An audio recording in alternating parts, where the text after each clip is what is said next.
Flood Stage by May Chaplin. Read by May Chaplin. Fade in. Interior apartment, early evening. On a rainy spring evening, Frankie Kincaid, a sophisticated woman of 32, enters a modern, well-lit apartment from the hallway, carrying bags of groceries, fresh-cut red tulips, and her purse. She balances the bundles and slips off her wet shoes. Frankie calls out, "Sis, I need help." She makes it to the kitchen counter, almost dropping a bag. She tosses the tulips on the counter. A parakeet swings and talks in the open-door cage. The bird flies to her shoulder and pecks her cheek. Frankie to the bird, "Gimme kisses, Charlie." She unpacks the bags, laying a cellophane-wrapped package of steak on the counter. The red meat glistens. She pauses, listening to the silence. She walks to a chair, leaving her raincoat and purse, then slowly down the quiet hall, past rooms to the closed bathroom door. Frankie, "You okay?" "Where are you?" Knocks. "I picked up some meat for dinner." Silence. She reaches for the knob and cautiously opens the door. Blood is splattered on the walls. A dead, bloody, naked woman lies on the floor, a knife protruding from her belly. Frankie screams, looks away, then back at her sister. The drip of the sink faucet reverberates in her ears as it mixes with blood and streaks to the drain. She vomits uncontrollably. Interior cabin bedroom, early morning light. Frankie awakes from the nightmare. Sweat rolls down her face as she wraps her arms around her convulsing diaphragm. The radio beside the bed plays the ending of a big band instrumental. Radio. Nutsman. Filtered. Unskilled. Bad. "Good morning, Spring Lake County. Ken Nutsman here with a peppy tune to start the day rollin'. It's sunny at the sunrise, but once again, there is rain in the forecast and the lake keeps rising. And now, a Cole Porter tune on KSLN. A rendition of Begin the Begin filters into the room. Frankie grabs the white robe from the end of the bed. She walks to the small living room and looks out the picture window to the lake. A group of ducks glide to a landing, wrinkling the calm, clear water. The rising sun blazes. Exterior cabin morning. Series of shots as music plays. Frankie, wearing sweats and headphone, exits and locks the door. She jogs to the road past her parked car. Water touches the wheels from the flooded shoreline. She jogs along the road that follows the lake shore. It's spring. Trees budding. Grass green.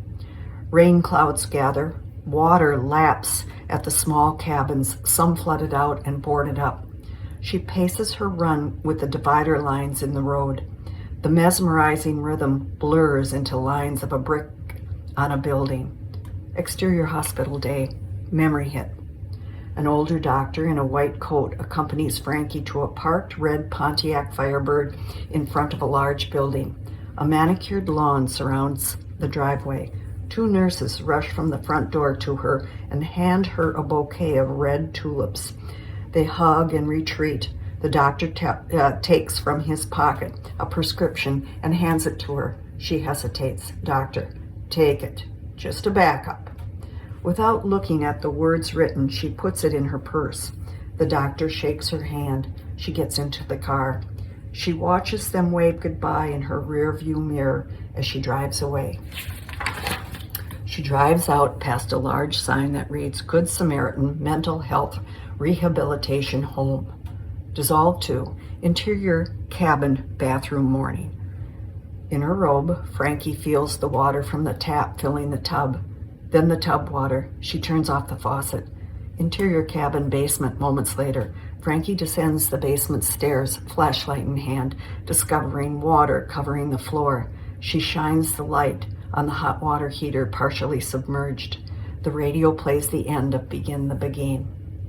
Radio, Nutsman, filtered, unskilled, bad.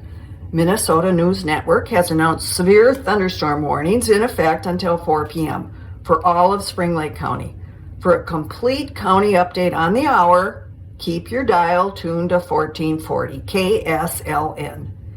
In her robe, she sits at the kitchen table reading, wilting red tulips pushed to one side.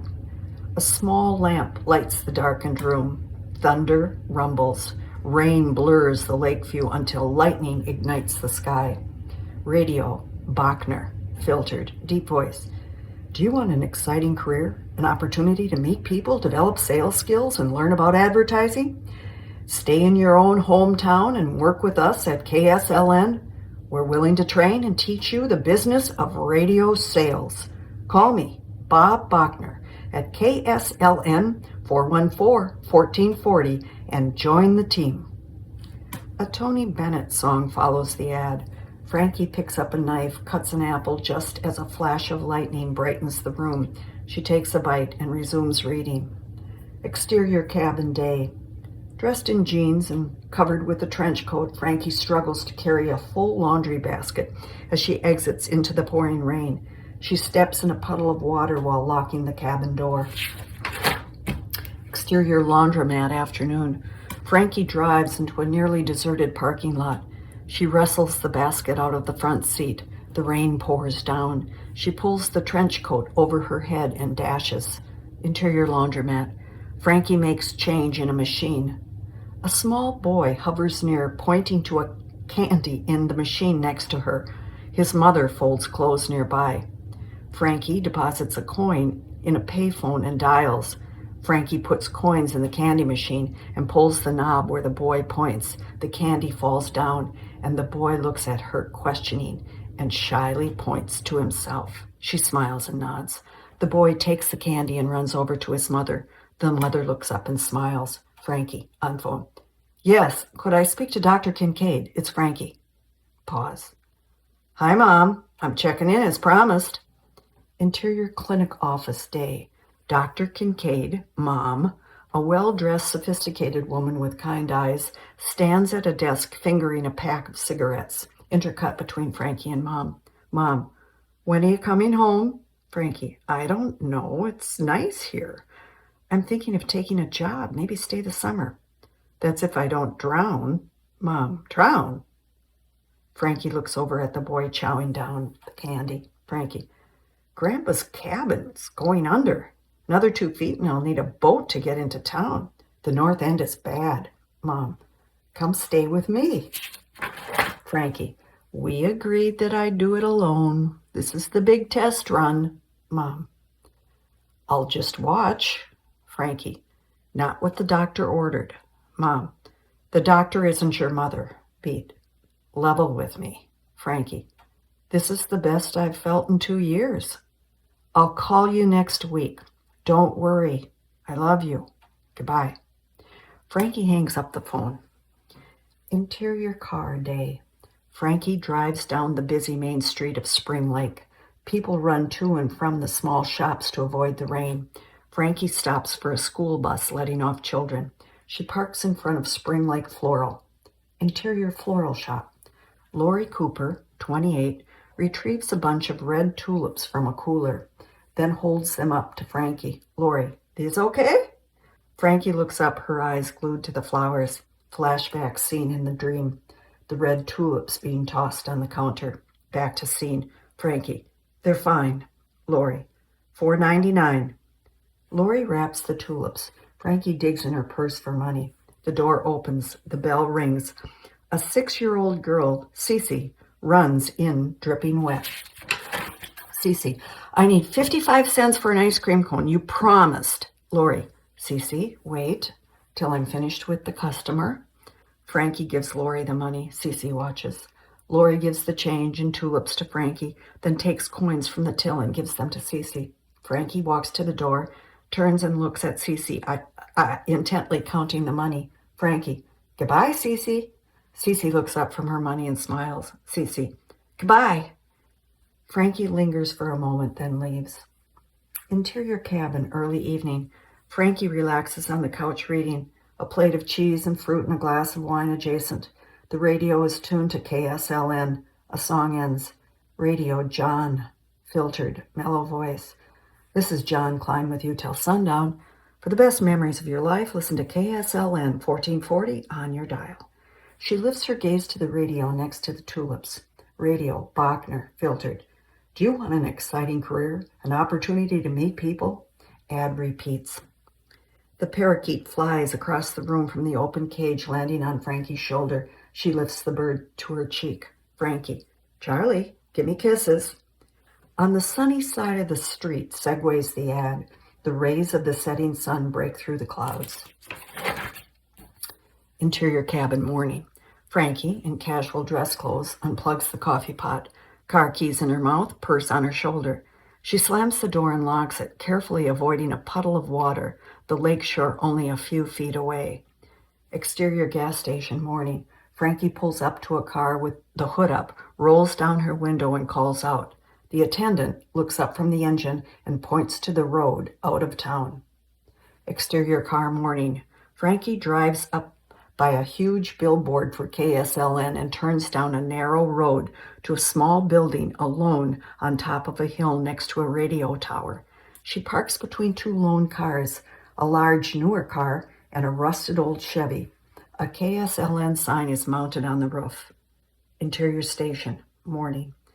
Betty Bachner, a middle-aged, well-dressed receptionist, talks on the telephone as she dusts the lobby desk.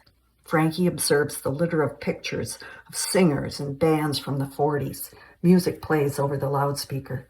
Betty, on phone. He's busy. The morning's out. Bob should be back by 3. Pause. Looks up. We can't find anyone that works out. Bye. Don't be a stranger. Smiling, she hangs up the phone and speaks to Frankie while writing on a date book. Betty, can I help you? Frankie, I'd like to apply for the sales job. Betty reaches in the drawer and hands her an application. Betty, wonderful. I'm Betty Bachner. Bob and I own the station. We've been looking for someone, for over a month. You're new to Spring Lake? Frankie, yes, Frankie Kincaid. Possible I can get an interview today? Frankie shakes Betty's hand. Frankie picks up a pen. Frankie, can I borrow this? She retreats to a chair, not waiting for an answer. Betty, certainly. Help yourself. I'll check with Bob. He's been very busy trying to keep things going. Betty walks to the hall, then looks back at Frankie, filling out the form. Frankie looks up and smiles. Interior Bob Bachner's office morning. Frankie, seated across from Bob Bachner, mid-50s, nice clothes, watches as he looks over her application. From the office, there is a view of the lake in the distance. Bachner, I'm impressed, but I can't pay you what those fancy ad agencies in the city's paid. All I got here is a little radio station. Frankie, what can you pay me? Bachner, what I'd pay anyone new, $1,000 a month plus gas allowance. Straight commission after 4 months. You'd have an established account list, and any new business you pick up is yours. Frankie, how much is commission? Bachner, 15% on sale. Frankie, I'll start out on straight commission, 20% on receipts. Bachner sits back in his chair, eyeing her. Bachner, 17. Frankie, I can start tomorrow. Bachner, I like your confidence. Clears throat. I see that you haven't worked in a couple of years. Some sort of problem? He gives her a questioning look. Frankie, I was ill. Bachner, you look recovered. Anything serious? Frankie, you mean contagious? No. Bachner, well, I'll get back to you. Frankie, I'm ready to work, Mr. Bachner. She leans forward in the chair and looks him in the eye. The moment of silence is followed by Bachner's petulant smile, then extended hand. Bachner, tomorrow morning at 9, I'll show you how we pay the bills. Frankie rises and meets his extended hand. They shake. There is a short knock at the door. Betty opens and peers in, seeing them shake hands. Radio filters in from the loudspeaker. Radio, Ken, filtered. This is KSLN. Ken Nutzman here with some great tunes coming up. But first, sponsorships. Bachner grimaces and motions Betty in. Bachner, Betty, meet our new sales rep, Frankie Kincaid. Betty, we've met. Congratulations. To Bob, John is driving up. Did you want to talk to him now? Bachner. Yeah, send him in. Betty retreats out the door but stops and looks back at Frankie. Betty. It is Miss Kincaid? Frankie. Yes. Betty smiles and closes the door. Frankie shifts her attention to Bob. He starts to walk to the door. Bachner.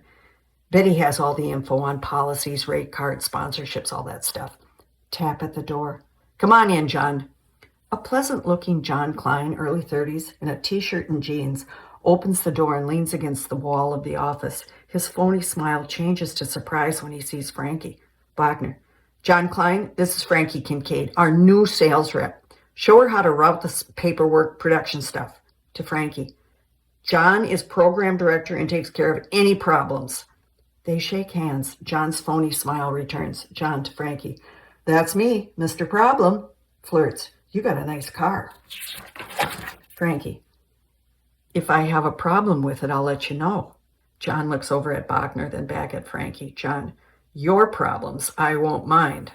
Bachner shifts attention from the loudspeaker to John. Bachner. Well, you got a problem with that kid. Talks like his brain has been disconnected.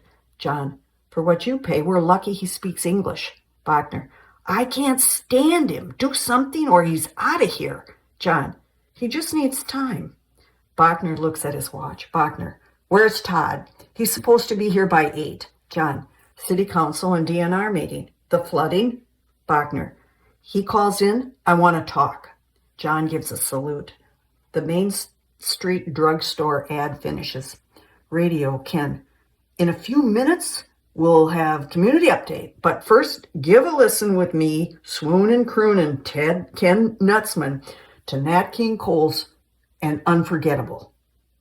Bachner shakes his head in disbelief, then looks to John. John. I told him to relax. To Frankie. Duty calls. I'll see you. Frankie. Tomorrow. John walks down the hall to the studio. Bachner glares at the loudspeaker. Frankie smiles. Interior Bachner's car, Dave. Frankie fingers through a stack of file folders as Bachner drives through farm country. The car is expensive and roomy. KSLN is tuned in, ads and music. Bachner. I implement the consultant cell. Listen, agree, understand, believe, and act. Gear ads to customers' needs. Don't try to entice. It doesn't work. What you're selling is reach and frequency. Above all, know the product. It's what I call the we care attitude. You live in the town, you treat the people right. Once you get them on the air, you service the hell out of them. Any questions? Frankie casually looks up from the papers, oblivious to his enthusiasm. Frankie. Why a 40s format? I mean, Bachner, we play some 50s. Look, 80% of the people in this county are over 50. Nobody is playing the best memories of their life but me. Besides, it's cheap. John talked me into picking up a syndicated golden oldies. It's improved the sound and it saves me from paying another announcer. Most people listen for the county news, school closings, weather, that stuff, not the music. Frankie looks out the window as they enter a small town. A U-Haul truck is parked on the curb. A man unloads furniture in front of a rundown house. Frankie.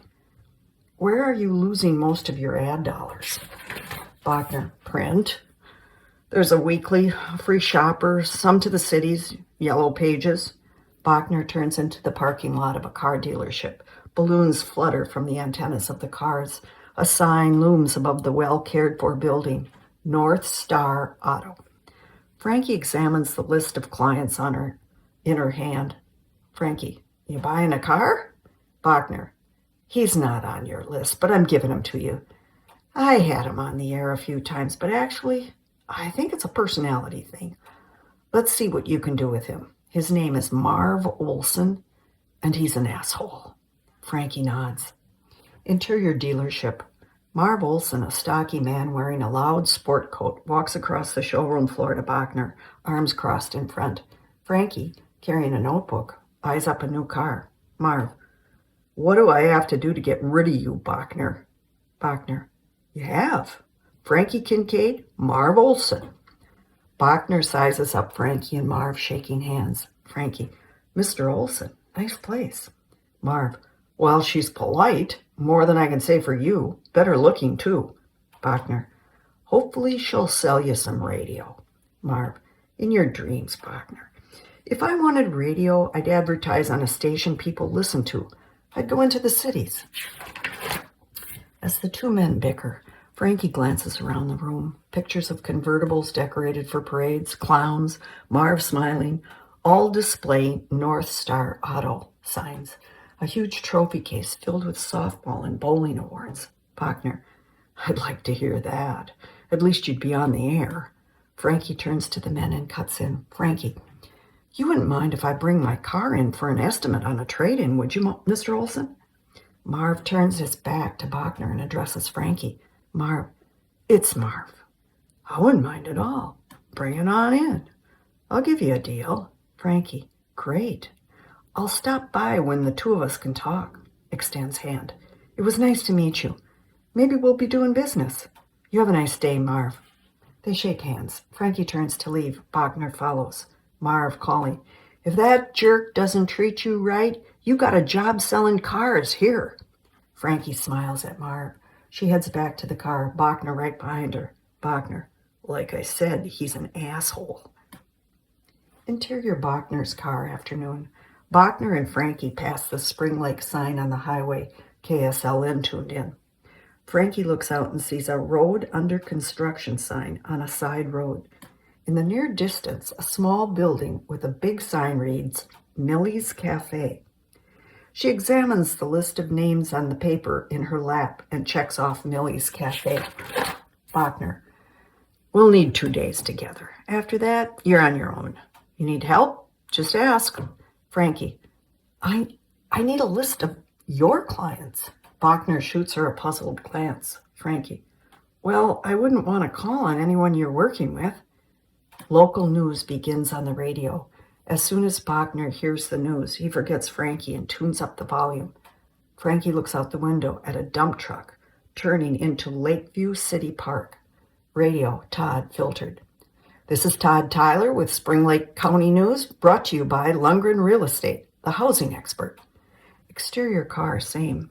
Bachner drives past the park as workers fill sandbags. A dump truck adds sand to the dwindling supply. Radio, Todd. A spokesman for the Department of the Natural Resources, Theodore Townsend, says the DNR has proposed a $3 million plan to pump water from Spring Lake to Falls River, a tributary of Mississippi. A well-dressed man, unidentifiable, stands on the water's edge looking through binoculars to the water level gauge in the lake with the high water mark posted. Radio, Todd. The plan will go into effect when the lake rises 1 more foot to 968.8 feet above sea level. The last time the lake was at this level was over 100 years ago. Interior Bachner's car, same. A grain elevator comes into view. Still listening intently to the news, he pulls into the parking lot. Radio, Todd. The Spring Lake Improvement District has asked Mr. Townsend to explain the project to area residents at a soon-to-be-scheduled meeting. Bachner silently stares straight ahead. Frankie, you have a list? He turns off the engine and opens his door. Bachner, what? Frankie, a client list. Bachner, ask Betty for it. Exterior grain elevator continuous. He gets out and stretches. Bachner, this one is a snap. She writes her own copy. He walks to the entrance. Frankie watches, then gathers her notebook and purse and follows. Interior radio station, early evening. Frankie sorts through a file drawer. She pulls out a cassette tape and adds it to a box of tapes on the desk. She pulls the North Star Auto file from the drawer and reads. From the loudspeaker, a song ends. Radio, John, filtered. KSLN 1440. John Klein with you until sundown, playing the best memories of your life. A big band tune begins. Todd Tyler, early 20s, wearing a sport coat, leans against the door watching. When he speaks, she looks up, startled. Todd, you are pretty. Smiles. I'm Todd. He extends his hand. They shake. Frankie smiles back as she points at him. Frankie, news guy. We need to talk. He informally sits on the corner of the desk. Todd, is this about a date? Frankie, not exactly. It's about the lake. How fast is it rising? Todd, this is about a date. He grabs the telephone and dials. Todd, you lose, John. She made one with me first. Pause, laughs. Hey, I'm a nice guy. You want to join us? Pause. The Muni is good. He hangs up the phone. Frankie, Muni? Todd, you haven't seen Spring Lake until you've seen the Muni. Frankie smiles and mugs a shrug. Interior municipal liquor store, bar, night. Frankie sits between John and Todd at a large bar. The bar is packed.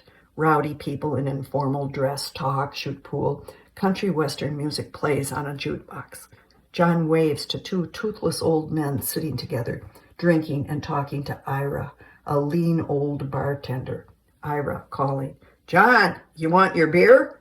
John, Ira, wait on the lady first. Ira, ma'am? Frankie, I'll have one of John's beers. Frankie looks at John out of the corner of her eyes. Ira, Todd? Todd scopes the room as he answers. Todd, beer's good, Ira. Ira sets the beer down and shuffles away. The guys gulp. Frankie to John, friend of yours? John, yeah, first person I met in Spring Lake after I told Bachner I'd take the job. Frankie, there's a story there. Todd, short story. Bachner's a jerk. Frankie, I've worked for jerks before. Todd, optimistic and confident. She reminds me of Liz. To Frankie, of course, more attractive. Frankie, who's Liz? Todd, Liz, the girl you replaced. Bachner didn't tell you? It was one of those love-hate relationships. She could outsell him and he hated her for it, but loved the money. Frankie, they were having an affair? John, we tried, but no proof. Let's just say they spent a lot of time behind closed doors. Todd spots Sheriff Stern, a well-built man in his late 40s, wearing jeans and flannel, walk in with Lori from the floral shop. They wave, then sit down at a booth. Todd, I gotta see the Sheriff Stern about the lake. There's talk of demonstrations. To John, take care of my date. John, no problem. Smirking, Todd walks toward the sheriff. Frankie drinks her beer. Frankie, if you can't stand Bachner, get out. I've been around. You could do large market. He leans back in his chair, ponders a moment. John, you obviously have better taste than the radio stations I've sent my demo tape to. Leans close. This is confidential. If Bachner knew, he'd offer me a raise, cut the overhead, make my job more difficult and my life more miserable. Backs away. I'd rather talk about how much you've been around. Why is corporate America interested in small-town advertising? We both know it's not the money. She licks her lips and pauses. His amusement fades. Frankie, I was sick, and this seems like a good place to recover. John looks over at Todd, talking to the sheriff and Lori. Lori meets John's eyes. They smile. Frankie, pretty lady. She has a nice shop. John, she's Liz's sister. Frankie, you know, I've heard all about Liz. Where is she? John stares at Frankie. John, she's dead. She drowned a couple of months ago while moving out of her house. It was under investigation, but ruled accidental. She slipped and hit her head. Ira sets down a bowl of popcorn in front of them, looks up and sees Lori standing between them. Ira, Miss Lori? Lori, I just came over to say hi. Ira shuffles away. Lori sits down in Todd's seat. Lori, introduce me to the tulip lady. Cece calls her that. John, seems like you know her better than I do. Frankie Kincaid, meet Lori Cooper. To Lori, she's selling for the station. She turns to Frankie with a surprised look, then back to John. Poised, back to Frankie. Lori, welcome to Spring Lake. Hope the job works out. Frankie, thanks, me too. I'm sorry about your sister. There's an awkward silence. Lori looks at the sheriff. Lori, Bill told me he thought I needed a night out. Actually, I think he does. Can't seem to get over losing Liz. Lori shifts in her chair. Lori, well, I better get back. It was nice meeting you, Frankie. Frankie, I'll be in for more tulips. Lori gets up. John, say hi to Cece for me. Lori smiles warmly at John. Lori, you take care of yourself. John watches Lori walk back to her table. Todd gets up and gives Lori a seat. Frankie takes a drink. Frankie, she likes you. John pulls his attention back to Frankie as he drinks. John, she's a nice lady. Too nice. She thinks I'm what she needs. What she needs is a nice guy. A dad for her cute kid. Frankie, not a radio bum like you, huh? John, that's right. I've got an image to maintain. Todd returns, sits down, and looks intently at Frankie. Todd, if memory serves me, this date was based on the lady's questions pertaining to the flood stage of Spring Lake. Frankie, this is serious. Again, I have something in common with Liz. My cabin is going under. I've got to find a place to live. Todd, well, you can move in with me and the folks. I've got a single bed to share. Might get a little crowded. With concern, Frankie looks at John as he wags his head. John, he snores. Todd to John, the place above you empty? John, yeah. To Frankie, you want to be my neighbor? I'm an awfully nice neighbor. Frankie to Todd, is it a dump? John takes a pen from the bar and writes on a napkin. Todd, actually, it's not too bad. Nice dry view of the lake. John pushes the napkin to Frankie, which reads Cy Lundgren, 555-6622. John, call this guy. Frankie, this is great. We should almost toast to it. John looks over at Ira, talking to the toothless old men. John, Ira? Interior radio station morning. Frankie's desk is cluttered. File folders and tapes sit next to an open briefcase with a recorder inside. While holding the napkin, she paces and talks on the telephone, radio in the background. Frankie, yes, that's right. It's a duplex. I'd like to see it today, if possible. Bachner shows up at the door. He looks at the napkin with a questioning look as she writes down an address. Frankie, 10 o'clock. I'll be there. Thank you, Mr. Lundgren. Frankie hangs up. Bachner leans over to read the note. Frankie, I need an hour. I'm checking out an apartment this morning. Bachner, you need some personal time? Take it. Just let me know. How about meeting at noon for lunch and going over the rest of your client list? Frankie picks up a folder and opens it. Frankie, good. Millie's Cafe. Bachner waves off the idea with a sour look on his face. Bachner, that whole road is under construction. Meet me at the fountain at Main Street Drug. Betty, carrying a file, pokes her head in. Frankie looks at Betty, as does Bachner. Bachner, I've got an appointment. Walks away. Betty's got the list of your clients you wanted. Smiling, Betty hands the file to Frankie. Frankie removes the pages and reviews the client list. Betty, I told Bob you were absolutely right. There is no way you'd know who we are calling on. Frankie looks up abruptly from the list at Betty. Frankie, Bob never told me you were selling. Betty, well, we've been so short-handed. I hate to see Bob overworked. I had to take over some of the active accounts that weren't being called on. Frankie, so some of my accounts are now yours? Betty looks at the files cluttering the desk. Betty, I can sort through them if you don't have time. Frankie, I'll get to it. Frankie packs her briefcase with folders and cassette tapes. Betty turns to leave but stops. Betty, you need anything else, dear, just let me know. Betty leaves. Exterior duplex, mid-morning. Frankie gets out of her car in front of an old two-story farmhouse. A newer, large, empty car is parked next to her. The lake is across the road from the house. The entrance to the second-floor apartment is an outdoor open staircase.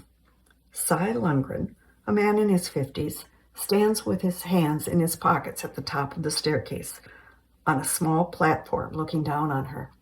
With her purse on her shoulder, Frankie walks to the stairway, meeting his eager descent, his hand extended. Frankie, Cy Lundgren, I'm Frankie Kincaid. Cy, well, Miss Kincaid, it's great little place. Interior apartment living room. The room is clean, meagerly furnished with an overstuffed couch, a rocking chair, and bookcase. Frankie opens the blinds to a view of the lake. Cy paces. Cy, just $300 a month, utilities included. New paint job, furnished. In fact, the bathroom has all new ceramic tile. Take a look. He points down the hall. She walks to the bathroom. He follows, watching intently. She pushes open the bathroom door. The entire room is white, sterile looking, like the bathroom in her dream. She blinks, and for a split second, it becomes splattered with blood. After closing her eyes to remove the thought, she turns and walks back down the hall to a large kitchen. He follows. Sigh. All you have to do is drop off the rent at my office. Any problems? Just call. I'll take care of it just like that. Snaps fingers. All I need is a deposit and the rent, and the place is yours. You can move in today. It's a good deal, Miss Kincaid. Frankie. Yeah, it is. Sigh. Oh, do you have a dog or cat? Frankie. No. Sigh. Good. No pets allowed. She turns to the white bathroom at the end of the hall. Interior drugstore day. The store is busy. Bachner and Frankie are seated in a booth. He handles his sandwich, readying to bite. She eats a salad. Next to her plate is her account list with most of the names checked off. Frankie. I've noticed that the flower shop, Spring Lake Floral, isn't on anyone's list. I thought I'd call on her. Bachner. You'd be wasting your time. Frankie. Why is that? Bachner. She doesn't know what she's doing. A new mall is going in this fall on the highway. She'll be under in a month. Bachner waves and nods to the pharmacist walking past. The pharmacist and Bachner shake hands. Bachner. Tom, Frankie Kincaid is my new salesperson. She's good. Shakes hands. How's the family? Did Johnny? Bachner and the pharmacist carry on small talk. The sound of their conversation becomes muffled as the sound of the busy store escalates, almost becoming loud. Frankie looks around to the line of people at the checkout and hears the ring of the register. Noise is louder than reasonable. She hears snippets of customers' conversation as she nervously looks around the store. Finally, her eyes rest upon the large window in the entrance where a person is faintly visible. She moves to see the entire window, which by this time is empty. Pharmacist Tom. Hello to Betty for me. To Frankie. Welcome to Spring Lake. Frankie stares at him before responding. Frankie. Thank you. Thank you very much. It was nice meeting you. The pharmacist walks away. Bachner sits down. Bachner. You okay? You look pale or something. Frankie looks back at the window, then picks up her fork. Frankie. I'm fine. Bachner. You find a place? Frankie. Yeah, I'm moving in tonight. Bachner. Good. Bachner handles his sandwich, readying to eat. Frankie. I'm adding Spring Lake Floral to my list. Bachner. Okay with me. She's stupid. He devours the sandwich. Exterior duplex night. Frankie drives in and parks next to John's van. Lights from the upstairs apartment shine down. She unloads her car. She struggles to carry Charlie's bird cage, her purse, the tulip vase, and fast food bags. Interior duplex kitchen. Boxes are piled in the corner. A knife holder and dishes stacked near the cupboards on the counter. Sound from the TV filters from the living room. A series of bangs from the door brings Todd from the living room. He opens the door and grabs the bag of food. Todd calling, She came through. We're dining gourmet tonight. Todd walks into the living room where John adjusts the TV. Living room. Todd reaches into the bag and pulls out a wrapped burger and throws it to him. Todd, 2 all-beef patties, quarter-pounder, fish sandwich? Frankie enters with Charlie on her finger. She heads for the window, passing Todd, examining the fish sandwich. Frankie, I've got a problem with red meat. Nothing against cows. I wear leather. Todd, shit, Frankie, they cook it in animal fat. She opens the blind and lifts the bird to the window. Frankie, here you go, Charlie. You got a window here. Remember that. To Todd, thank you for the reminder. To the bird, give me kisses, Charlie. She releases Charlie into the air. He nearly flies into Todd, causing him to duck. John laughs and opens his burger. John, that's not a pet, that's a weapon. Todd sits down to eat. Frankie takes the bag and hands out fries. From the kitchen, Charlie calls out. Charlie, give me kisses. Hello, Charlie. How are you? Give me kisses. John, if Bachner knew that bird could talk, he'd replace Nutsman and cut his overhead one more time. What are we talking, seeds and water? Todd, used newspaper. That would mean a subscription to Spring Lake Weekly. Buying print would kill him. The bird jabbers in the background. Todd, imitating bird. Hello, KSLN. How are you? To Charlie. Bachner's a jerk. John joins in imitating the bird. Frankie sits down on the floor, enjoying the show. She takes a bite of her sandwich. Series of scenes. Radio in the background, fading in and out of programming, ads, is a rendition of Sentimental Journey. Frankie gets in her car at the radio station. She throws her briefcase and purse on the seat next to her raincoat. She drives away. Radio, Nutsman, filtered. The forecast for Spring Lake County is a warm and sunny day. High of 72 with winds from the southwest. Tonight's low is supposed to be 52 degrees with an 80% chance of rain. More rain is on the way. At the gas station, Frankie talks to the attendant that gave her directions to KSLN. He quits working and wipes away greasy hands on a towel, but shakes his head no. Frankie follows him into the office, still talking. Radio, John, filtered. Hard water getting you down? Iron deposits turning your hair orange and your clothes dingy? Call the water expert. Call Spring Lake Plumbing and Heating for a free water analysis. Call now, 424-55. In the parking lot of North Star Auto, Frankie watches Marv Olson inspect her car. He pulls out a pad of paper, writes briefly, then hands her the paper. She nods in approval and follows him into the showroom. Frankie, what do you have in red? Marv points to a row of red cars. Radio, Todd, filtered. The Spring Lake Improvement District is attempting to secure federally subsidized loans for property owners to move their structures from flooded land. Spokesman Theodore Townsend says the DNR opposes any action to lower the lake until the natural high water mark is reached. Taxes for sewer and water continue. Frankie drives her Firebird down the road that is under construction to Millie's Cafe. She enters the empty restaurant. Millie drinks coffee and smokes a cigarette. Frankie says something, and Millie points to herself. Sitting across from Millie, Frankie enumerates items on her fingers and writes in a notebook. Radio, Nutsman, filtered. Logline Real Estate has been helping the folks of Spring Lake County buy and sell homes for over 20 years. For the real estate agent with your interest at heart, Logline Real Estate. Frankie, at the counter inside the grain elevator, loads a cassette into a tape player. Various kinds of animal food in large sacks surround her.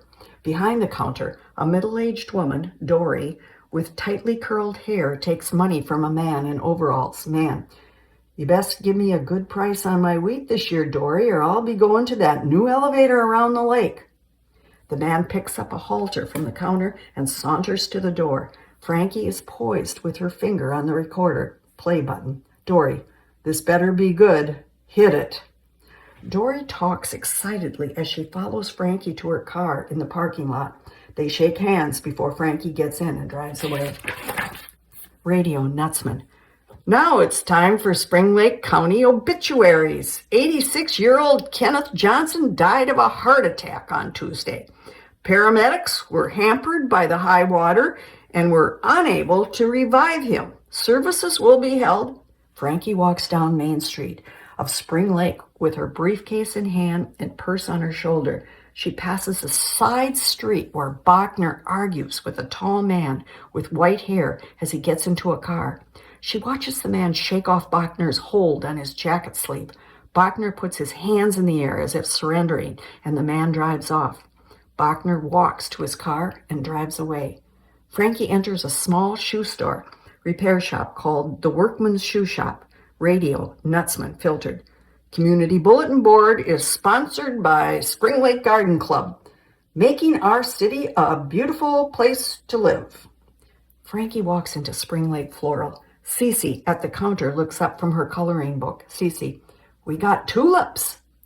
Lori appears from the back room carrying plants. Radio, Nutsman. And now it's time for the birth alert. The Spring Lake County Hospital reports 4 births. Mr. and Mrs. Thomas Merkel are the proud parents of a 6-pound, 4-ounce baby boy, Thomas Earl Merkel Jr. Frankie leaves the flower shop with a package of flowers in her arms. She waves goodbye to Cece. Radio announcer, filtered. Minnesota News Network reports a 7% decrease in violent crime for the state over last year. However, homicides are up 12% in rural Minnesota. Frankie struggles up the steps of her apartment with 2 bags of groceries, her briefcase and flowers and purse, fumbles with keys and opens the door. Radio, Todd. Spring rains have caused flooding along the Minnesota, Mississippi, Red, and St. Croix rivers. The Falls River is expected to crest 2 feet above flood stage. Sandbagging volunteers are urged to call the local fire department for details. Interior apartment living room, night. Frankie, dressed in jeans, sets the bouquet of tulips on the coffee table next to a cup of tea and a cassette player. Frankie sits on the floor in the midst of file folders and cassette tapes. Charlie pecks at one of the tapes. The radio plays the end of Sentimental Journey. Radio, John, filtered. Sentimental Journey, kind of a nice idea. This is KSLN 1440. John Klein with you until sundown, bringing you the best memories of your life. This request is for Blanche at Spring Lake Retirement Center. Fade to song, what are you doing the rest of your life? Frankie writes in a notebook, inserts a tape into the cassette player, then presses the play button. Tape. Liz's voice. Hey, Bob, this is a good idea. Cy says he wants to use it. As per our agreement, I'll be taking over Lundgren's account. Here it is. Cece's voice. We just moved to Spring Lake, and I sure like my house. My knocking interrupts the tape. Frankie turns the tape off and goes to the kitchen. Charlie makes a beeline for his cage. Frankie turns the light on and opens the door. Todd and Sheriff Stern stand in the pouring rain. A crack of thunder ends the silence. Frankie is bewildered. Frankie, what's wrong? Sheriff, your mother called. The Minneapolis police are trying to find you. Interior kitchen minutes later. Frankie, clutching her tea, sits across the table from the sheriff. Todd leans on the counter. Charlie is perched on his cage door. Frankie, how did he escape? Sheriff, old girlfriend hid a weapon on the grounds. He stole a vehicle, killed the driver, and he's out. His picture's all over the tri-state. Everyone is on alert. It's a matter of hours before he'll be caught. Frankie, do they think he'll come here? Todd paces. Sheriff, I don't know, but he's crazy and just 40 miles away. I just think they're telling everyone involved. Frankie, okay. What do they want me to do? Sheriff, call Minneapolis Homicide, a Detective Karras. Frankie nods and swallows hard. Tears form in her eyes. Todd, Frankie, how do you know this Stillman guy? Frankie, he killed my sister. Interior Frankie's apartment night. The dazzling white tile on the bathroom shower wall is blinding. Frankie coughs and spits. The toilet flushes. She stands before the tile. She wipes her mouth with a towel, her hair wet with perspiration. A knock at the door startles her. With hesitation, she walks down the hall to the kitchen, past the living room. A hiss of dead air reverberates from the radio. She turns the outdoor light on and cautiously looks through the window. It's John, dripping wet. She opens the door. For a moment, they stare at each other. John, I talked to Todd. What can I do? Frankie, knowing you're a few feet away is a real good start. John, you'll be okay alone? Frankie swallows hard. Yeah, I'm okay alone. He touches her shoulder lightly, then runs down the steps to get out of the rain. Interior kitchen, morning. Frankie holds the phone to her ear, puts on a jacket that matches her skirt, and inches her feet into heels. Frankie, yes, I'll wait. Pause. Sorry to drag you out of the meeting. I should have called last night, but Mother filtered. Frankie, come home. Frankie, I've been thinking about this. If he was after me, he'd look you up. There's no way to find me here. I'm safer here. Pause. No, I've moved. The water. There's a nice guy right downstairs. Get a pen. I'll give you my number. Interior, Frankie's car, early evening. Frankie, wearing sunglasses, turns into the radio station parking lot as the sun sets. Radio, John, filtered. It's 6 o'clock, sunny and 72. In KSLN land, a beautiful evening. Interior radio station, Frankie enters. Betty sits at the reception desk. Betty, my, long day. Frankie smiles and hands her some folders. Frankie, I believe these are yours.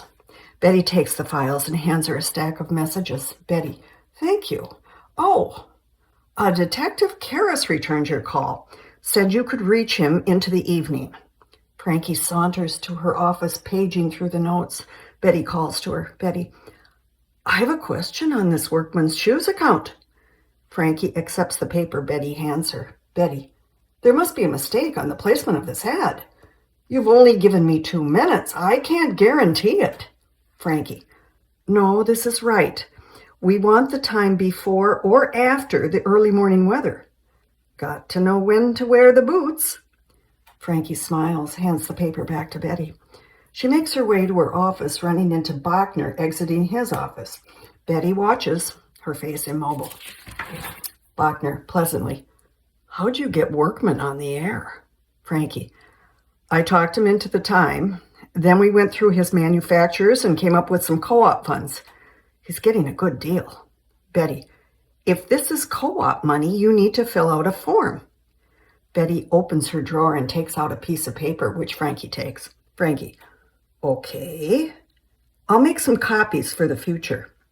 Frankie smiles pleasantly, then once again heads back to her desk. Bachner follows. Bachner, that's good work. Now let's keep him on the air. None of this trial stuff. Bachner turns into his office, and Frankie hurries. Frankie's office. She releases paper, briefcase, and slides her shoes off simultaneously. A single red tulip in a vase and a small card with a smiley face on it catches her eye. The song, I've Got a Crush on You, plays on the radio. Frankie takes the tulip and walks down the hallway. She looks through the glass at John stacking carts. He looks up. She holds the tulip in view and mouths Frankie, thank you. Booth. He motions her in. She checks both directions, then enters. John, you're welcome. Frankie, you're awfully sweet, John Klein. John, I felt so bad for you last night. You look fine today. Frankie, if I keep working, I'll be all right. Pete, I've got a tiny problem I need your help with. He assumes a dignified posture, raising his head. John, Mr. Problem, to the rescue. She chuckles. Todd walks in and sets some papers down on the controls as he raises his eyebrows. Todd, powwow?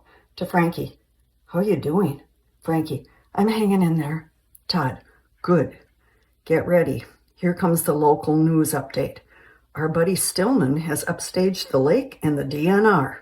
Frankie, if you'll excuse me. To John, Mr. Problem? I think Mr. Tyler can help us. Shall we confer later? Todd, Muni? John, this calls for pizza. She turns to leave, then turns back. Frankie, maybe we should invite Nutsman, just to be nice. The song ends. Todd scrambles to the microphone. John and Todd both wag their heads no as Todd reads the news. Frankie gives the okay sign.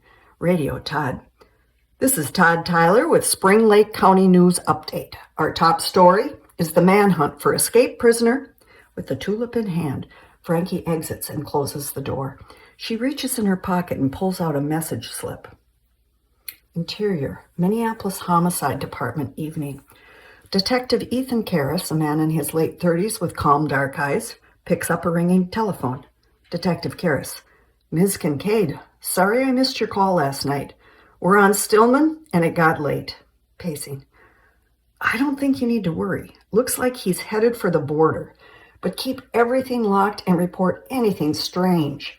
Pause. We're aware of that, and we're keeping an eye on her. Your mom is pretty tough. Try not to worry. One more thing, Miss Kincaid. The whole department was rooting for you when you got sick. Glad you're back. Pause. Take care of yourself. He hangs up the phone. He picks up a mug of coffee that leaves a ring on the front page of the Star Tribune. Filling the frame is a picture of Stillman and the headline, Killer at Large. Interior Frankie's office, same moment, Frankie hangs up the receiver and slips the tulip back in the vase. Abruptly, she turns to the open door. Betty stands quietly gazing at her. She jumps. Frankie, you scared me. Betty, I bumped everyone and gave Workman the morning weather spot. Betty walks away, not waiting for an answer. Frankie looks down at the telephone.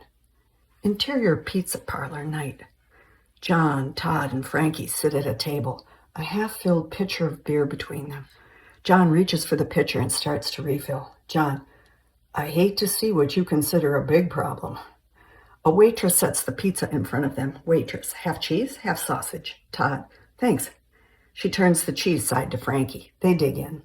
Frankie, leave Bachner to me.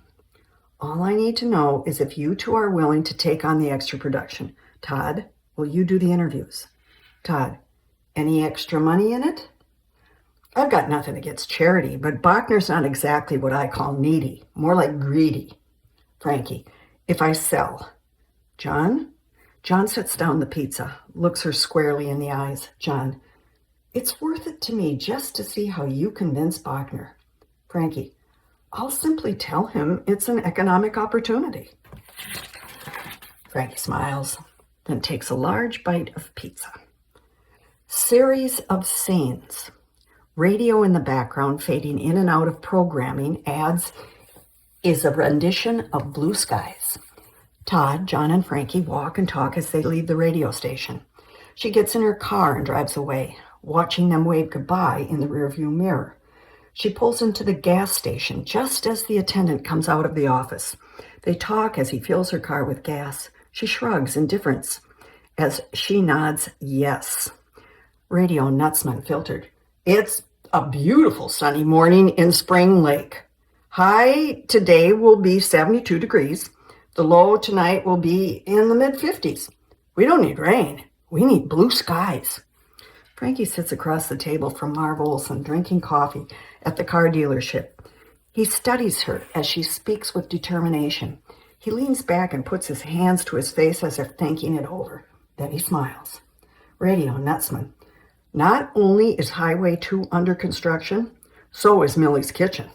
For the best deal on a noon meal, plow your way to Millie's Cafe and build your own burger. It's as big as you make it.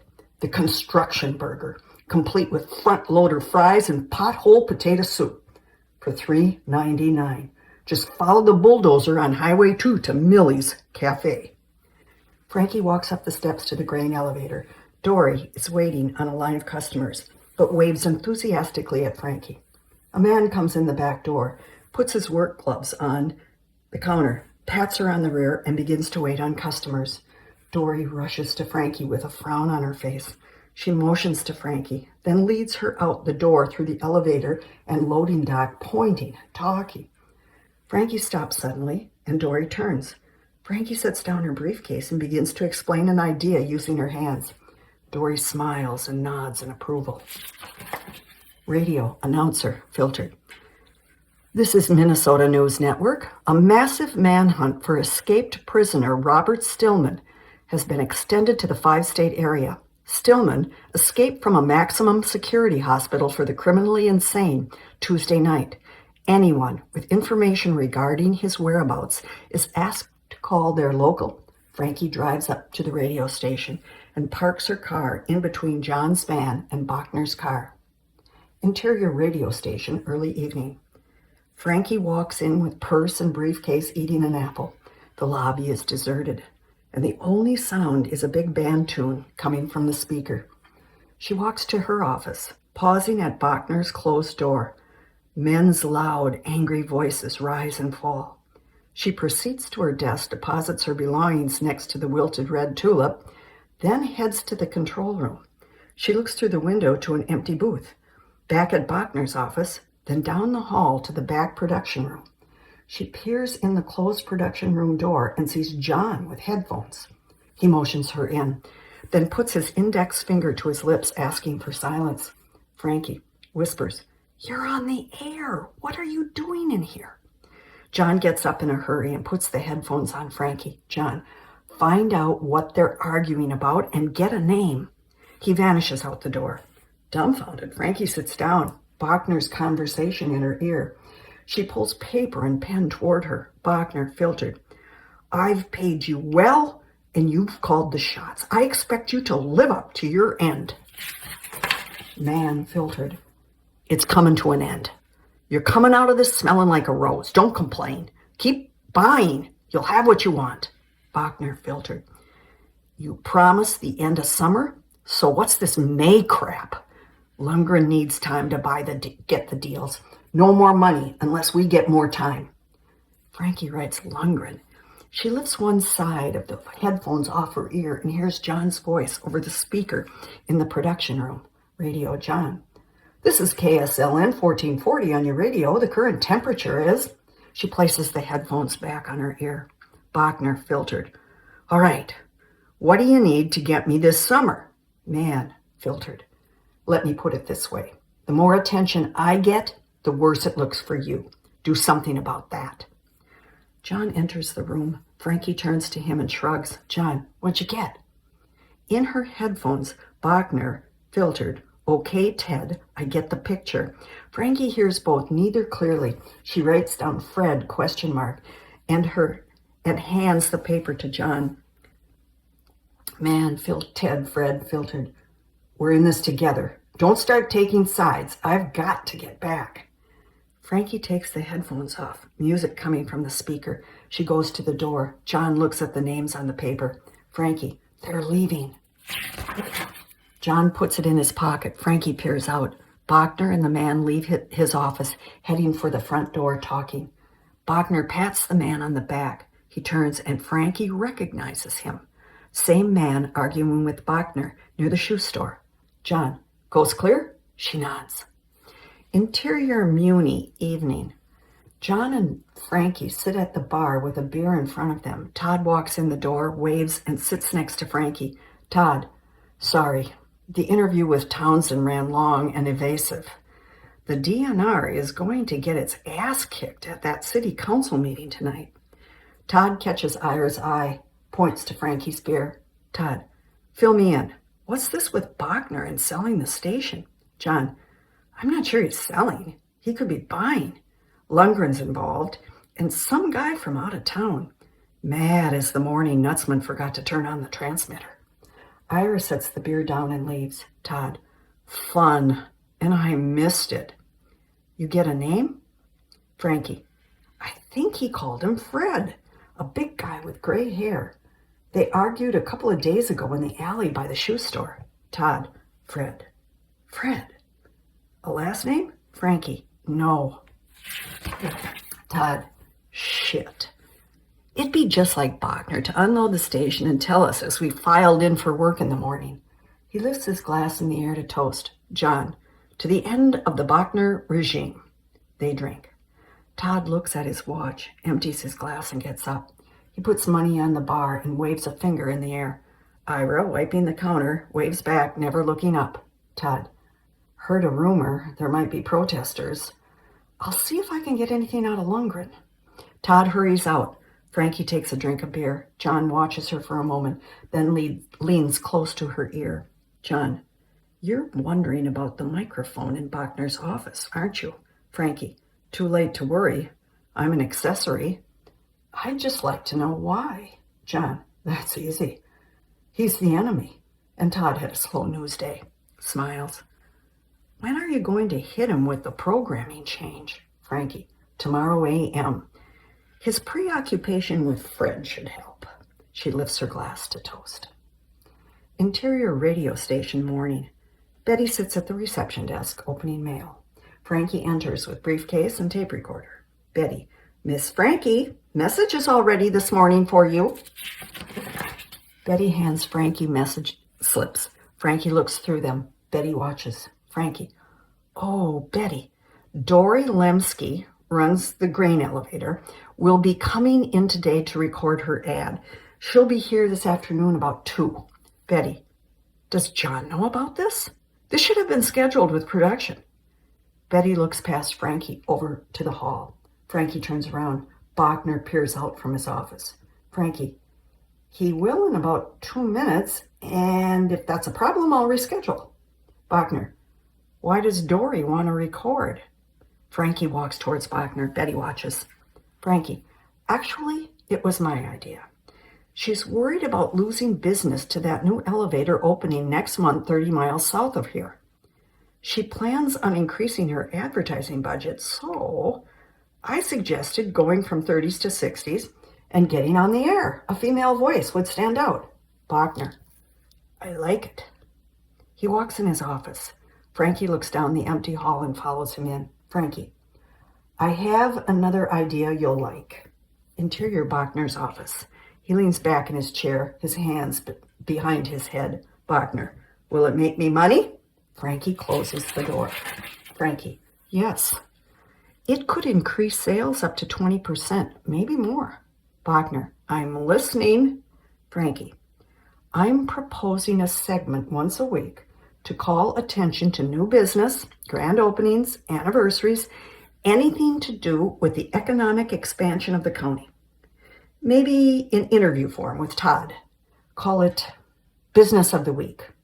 Maybe feature the owner of the new elevator. Bachner listens intently. Production room. John and Todd listen with headphones. Frankie, filtered. As your client, you'd set it up and follow through with an ad campaign proposal, a spiff to production when we sell. You, Betty, and I could take turns choosing clients. Bachner, filtered. How much time we looking at? Frankie, filtered. Oh, maybe 10 minutes? No one's going to complain about the length of free airtime. John gives Todd the thumbs up sign. Todd looks at the clock and gestures to leave. John nods. Todd takes his headphones off and exits. Bachner, filtered. It sounds good. If I can get the new elevator, maybe we'll start the program this week. I'll talk to John. Bachner's office. Frankie opens Bachner's office door, readying to leave. Betty walks past her. Frankie, I can plan on my business being every third week? Bachner, yeah.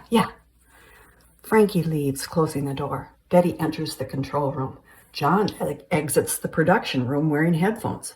Frankie gives John the okay sign. He leans against the door frame, shaking his head in amazement. Radio, Todd, filter, over speaker. The headline topping the news this morning is the demonstration held outside the courthouse last night by the Spring Lake Improvement District protesting the DNR's lack of action to lower Spring Lake. Flooding continues on the North Shore. Bachner explodes from his office. Frankie, still in the hall, looks at John bewildered. Bachner points his finger at the speaker in the hall. Bachner to John. I want to see him as soon as he's off the air. Goddamn killer on the loose, and he's opening the news with a bunch of sign holders? Bachner returns to his office and slams the door. Frankie shrugs. Interior floral shop. Back room, mid-afternoon. Frankie, seated at a table, writes in a notebook. Lori arranges flowers. Frankie, how much do you budget for Mother's Day advertising? I'm guessing it's one of your biggest days. Lori, you made a joke, didn't you? I used the money left over from Easter. Hopefully, I've sold enough lilies. Frankie puts her notebook down. Frankie, seriously? Lori, well, I usually put a half-page ad in the paper the week before, which is next week. Frankie starts to write. Frankie, how about just a quarter or an eighth page with a coupon and give me the rest? We'll run daily live live copy before birth alert. Lori stops working and stares at her. Lori, not even Liz got me on the radio. Frankie, give me a shot. Lori, Bachner would drop dead.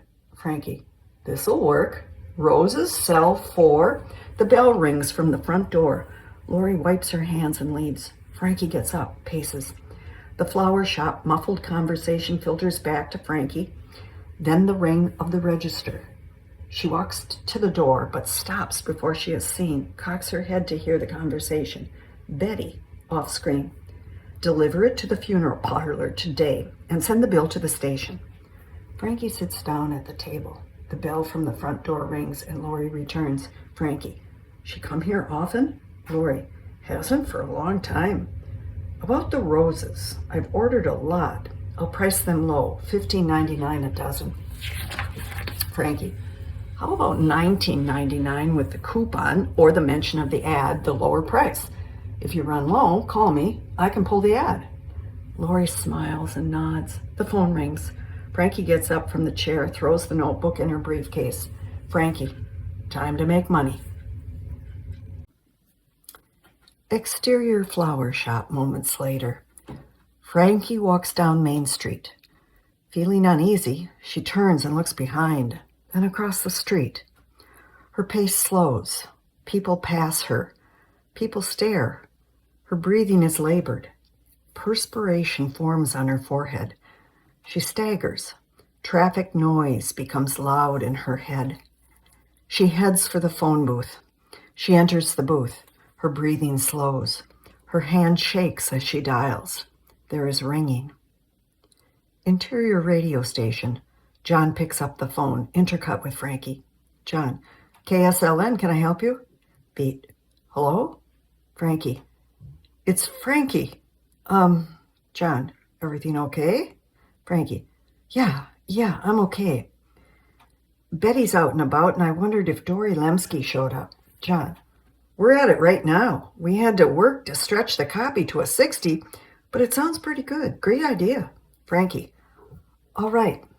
Gotta go. Thanks. John. Wait. I want to cook dinner for you tonight.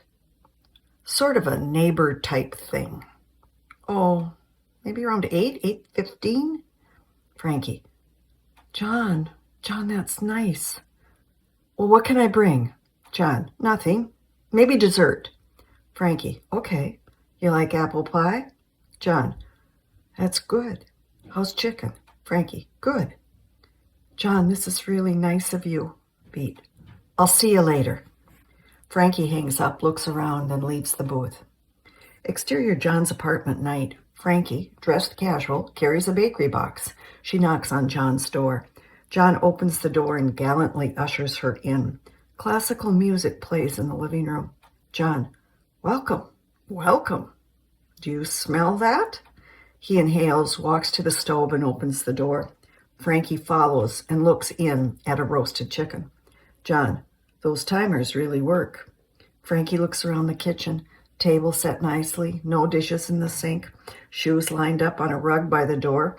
She sets the pie on the counter. Frankie, I'm impressed. He holds up his hands in jest. John, not yet. Come see my collection. He raises his eyebrows seductively. She chuckles. He takes her hand and leads her to the living room. The wall is filled with electronic equipment, albums, tapes, CDs. John, it's your job to choose perfect dinner music. Frankie runs her fingers across the alphabetized CDs. Frankie, does the expert have any suggestions? John goes to her side and pulls from the collection. John, well, how about we do a little Steve Winwood? Springsteen? Petty? Stones? Seal? I'm here to cook, not to pitch my favorites. However, Mozart does add a touch of elegance. I've got his greatest hits album. She smiles. He pulls albums down. John, I should probably listen to some country music.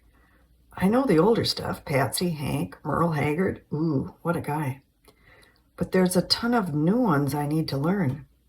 All those nights at the Muni, I should be okay. Turns to her. I've taken a job in Duluth, country format. Her smile fades. She looks away. Frankie, when? John, I gave Bachner a week. The buzzer on the stove goes off. He watches, waiting for her response. John, excuse me. He leaves the room. Frankie stares at the shelves. The music ends. The silence is cut by the sound of the oven door opening. In a soft voice, John begins to hum. Frankie smiles. She enters the kitchen just as John lifts the roasted chicken on a serving platter. Frankie, what song is that? He gives her a confused look. Frankie, the one you're humming. John, oh, it's the La-La. My granny sang it to me when I was a kid. If I had a bad dream, I got the La-La song. He walks to the CDs and pulls one from the shelf. John, you have chosen dinner music. The La-La, better known as Brahms Waltz No. 15, A-flat major, but La-La is easier to remember. He inserts the CD into the player. John, Miss Kincaid, dinner is served. Dinner table. Candle light flickers. A bottle of white wine and glasses are half full. Brahms plays in the background. Frankie cleans her plate and wipes her mouth. Frankie, who taught you to cook? John, Granny, the greatest woman I've ever known. Frankie takes a sip of wine. Frankie, she's got my vote. He cleans up, clearing her plate. John insisted on good manners, believed it was the measure of a gentleman. Dessert? Frankie, a little bit. You spent a lot of time with her. He sits down, a bit nervous. John, she raised me. My mom died in childbirth, and my father, her son, committed suicide when I was 2. Pause. We had Grandpa with us till I was 10. When he died, well, it was mostly Granny and me. Frankie, she did a good job. You're a wonderful gentleman.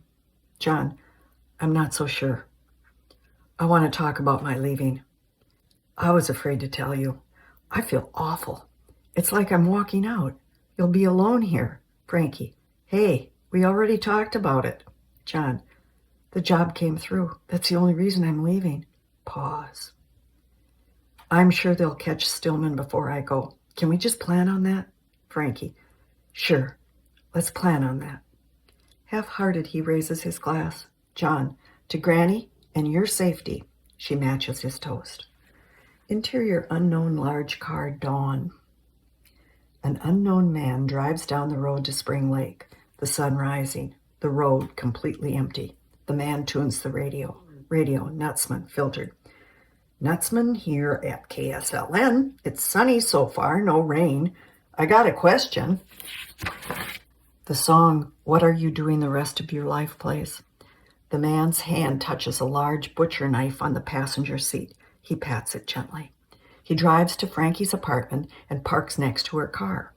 Exterior apartment. He gets out of the car holding the knife, walks up her stairway, opens the door with a key, enters. Interior apartment. He walks through the kitchen down the hall to her bedroom. He slowly opens the bedroom door, enters, raises the knife above her head. The bed covers move. Interior Frankie's bedroom morning.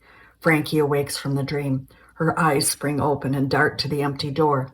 The radio, as it plays, What Are You Doing the Rest of Your Life? She turns off the radio. Interior radio station, Frankie's office morning. Frankie, key in hand, stands by her desk and talks on the phone. John watches from the doorway. Frankie, on phone. When will it be changed? Pause. Okay, that sounds good. Thanks, Mr. Lundgren. Small smile. Sigh. I appreciate this. Pause. Yes, good, thank you. She hangs up. Frankie. He'll have it changed today and leave the key off with Betty. I'll have a new lock tonight. I know it's crazy. John, go sell some radio. You'll feel better. I'll see you tonight. John heads down the hall. Frankie calls, 8 o'clock. She removes her apartment key from the ring. Exterior John's apartment night. Frankie in jeans and sweatshirt carrying 2 white bags knocks on John's door. He opens the kitchen door reminiscent of the night before. She walks in with a bounce in her step, holding the bags in front of her. Frankie, only fair I cooked tonight. She sets the bags on the table and unpacks them. John, nice packaging touch. It reminds me of the deli at the supermarket. Frankie, now you know I have a flaw. John takes 2 beers out of the refrigerator, hands her one. He opens his, walks to the living room where the boxes are piled in the corner. She follows with the food. John, fill these tonight, more tomorrow. If we finish, maybe a little fun this weekend. Frankie, a word of caution. Don't get too pushy with a volunteer. John laughs, takes his bag, lunch, and sits down on the couch. Frankie sets her bag on the coffee table next to the stack of albums. She examines the titles. Frankie, these are from the station. Do we steal as well as we bug offices? He grabs the stack from her. John, no. I need to record my favorites before I leave. Some of the big band stuff is forever. I like Dino. And then there's that song I was playing when you asked Mr. Problem for a favor. Frankie, what song was that? John singing, I got a crush on you, sweetie pie. Beat. A guy doesn't forget moments like that. A great-looking woman comes in and asks for his help. He leans back in silence, eating. She picks up the record on the top of the stack. Frankie, and what great moment is this?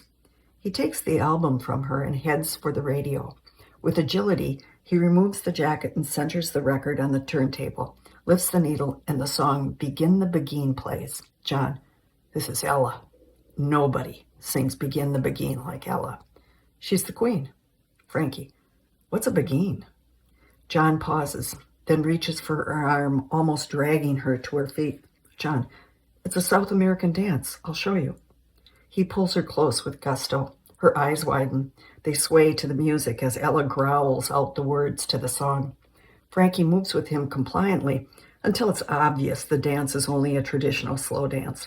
She pushes back slightly. Frankie, South American? I question your geography. John, you're right. But now we're going south. He loosens his grip on her and lunges forward, causing her to dip backward. In reflex, she frantically grabs for his neck. He catches her. Frankie, I think this is abuse of a volunteer. He laughs as he pulls her to her feet. He twirls her back to her sandwich. She falls to the floor. John, you're right, Miss Kincaid. All fun and no work makes John have second thoughts. He picks up a box and tosses it to her. John, business. Strictly business. Don't forget, there's more where that came from. Frankie lifts her beer to John. Frankie, to the weekend. He smiles and picks up his beer. John, the weekend. She watches him swallow, looks around the room, and takes a sip of beer. Series of scenes as Begin the Beguine plays. In John's apartment, Frankie packs records, CDs, tapes from the shelf. John sits on the couch going through piles of magazines, tossing many in a garbage can. Standing on a chair, Frankie takes dishes out of the cupboard, packed boxes stacked near the door. John carries in a full box and sets it down. As he passes Frankie on his way back, he eyes her legs and jiggles her chair. She yells. Frankie unloads empty boxes from John's van and wrestles them to the kitchen door. John ushers her to the table set with paper plates and food. At the laundromat, John folds clothes from the dryer. He reaches into the pile of quarters on the machine, throwing 2 to Frankie. She catches them, then hands them to the little boy beside her, same boy as in the earlier laundromat scene. They watch him scamper to the candy machine. In John's apartment, Frankie packs linens from a closet. John passes her with clothes. She closes the box and folds and follows him outside to the parked van filled with boxes. Frankie and John jog along the lake road. He lags behind her, catching his breath.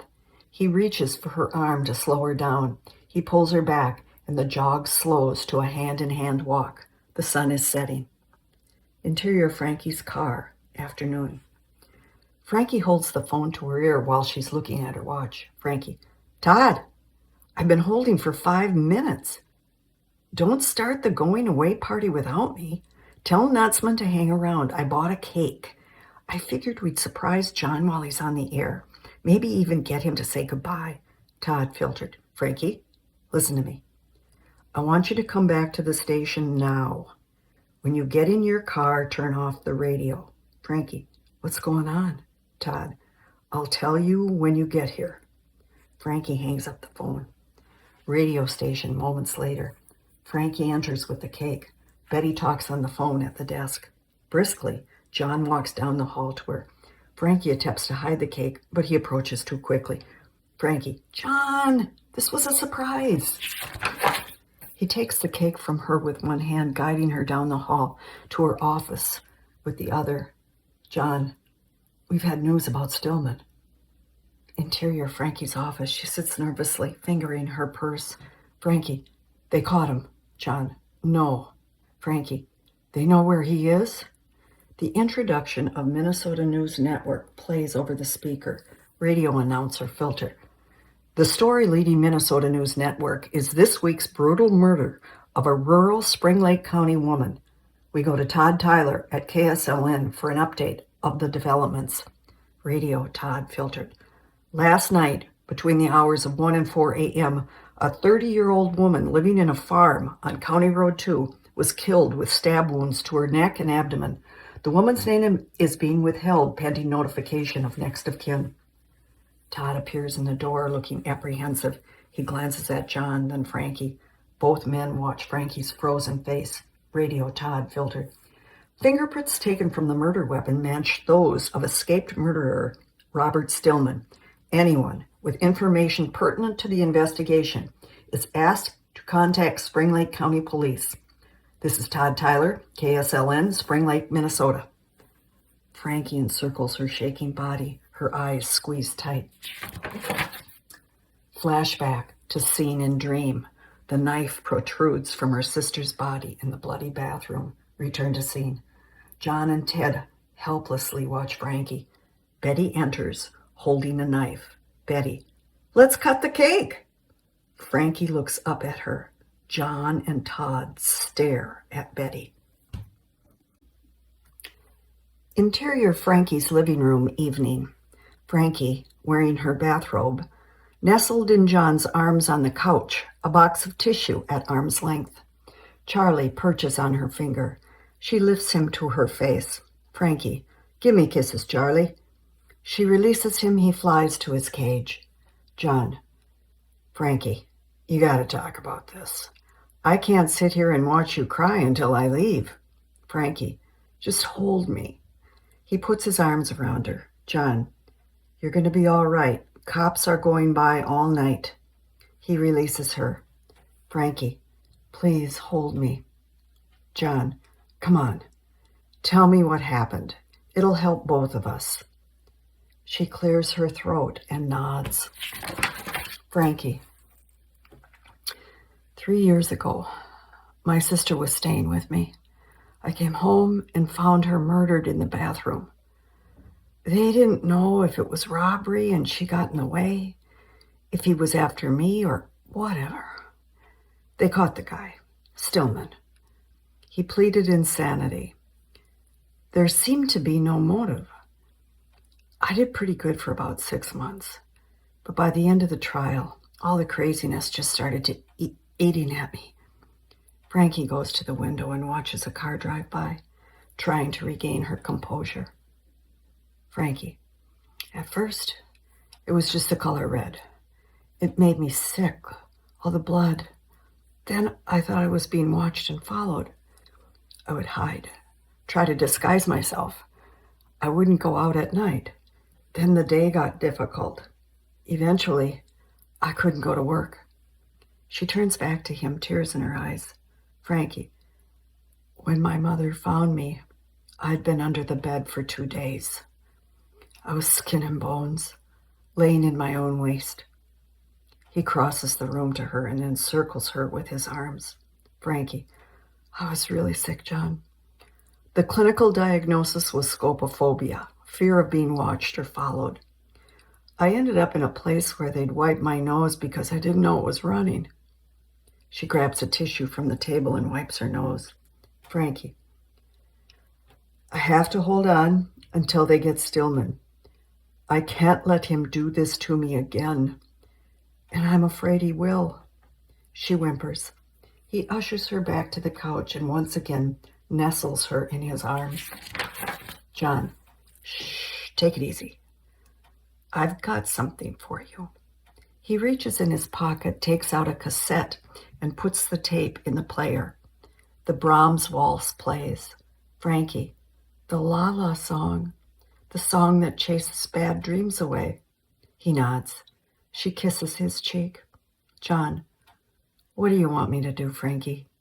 Frankie, I want you to stay with me tonight. I'll be better in the morning. He releases his hold on her. He avoids her gaze. John, I can't leave you like that. And I can't take you with me. Frankie, I'm asking you to hold me, love me, and leave in the morning. That's all. John, Frankie, I'm not the kind of guy that needs a home. I can walk away. I don't do it to hurt, but you need a future. I don't want to love you tonight, then watch you be sad. He puts her arms around him. Frankie, I'm already sad. They hug. I want to forget about Stillman, about the morning, about being afraid. I want you with me in my bed. He draws her close, kissing her head, then her face. John, I didn't think we were going to do this. It won't work. She takes his hand and gently pulls him to his feet. They walk down the hall to the bedroom. He stops. Their eyes lock in uncertainty. He pulls her to him, lifts her in his arms, and hurries through the bedroom door. Frankie catches the door with her hand as she passes. The door shuts. Interior Frankie's bedroom morning. John sits on the bed, dressed as he was the night before. Frankie sleeps, her bare shoulders exposed. He kisses her face and lips. She opens her eyes. John, I have to go. Frankie, okay. They hug and kiss. Exterior apartment moments later. Frankie and John walk down the stairway, arm in arm. At the van, they embrace and kiss. She begins to cry. He wipes the tears with his hand, then kisses her cheeks. She puts up her hands to him, backs up until they can't touch. He looks to the lake. Then, without looking at her, he gets into the van and starts the engine. He looks up and waves before pulling away. He sees her in the rearview mirror stop waving and turn toward the stairs. The car is out of sight when she looks back from the top of the stairs. She enters the kitchen and shuts the door. She descends to the floor, lowers her face to her knees, wrapping her arms around them. Charlie flies to her. Interior kitchen, same morning. Frankie, dressed for work, paces as she talks on the phone. Frankie, Todd, where's boss lady? Pause. Just give me Bachner. I'm taking the day off. Pause. Okay. Leave a note on his desk. Say, I needed to take care of personal business. Todd filtered. Personal business. Got it. Frankie, one more thing. Your interview with Marv Olson is for Business of the Week program is at 11. Try to avoid Bachner. Just as soon not kill the sale before I make it. Pause. Thanks. And Todd, I'm okay. Interior Minneapolis homicide, same morning. The buzz of an entry release signals Frankie to turn the door handle. She enters the sprawling, cluttered room following the hand directions from the receptionist. When she reaches Detective Karras's cubicle, he turns from his desk, waiting for her to speak. Frankie, you told me he was on his way to the border. What happened? Detective Karras, does he know where you are? Frankie, no. I don't know. He couldn't. Detective Karras, he's on the way to the border. Just a little slower than we expected. He had help that we didn't anticipate. We're going to get him, Miss Kincaid. Nervously, she taps her chest with her fist. Frankie, call me Frankie. How much longer do you think? Please, be honest. Detective Karras, a few days. Max, honest. Frankie, I can make that. She turns to leave, pausing to look around the room. Detective Karras, you okay?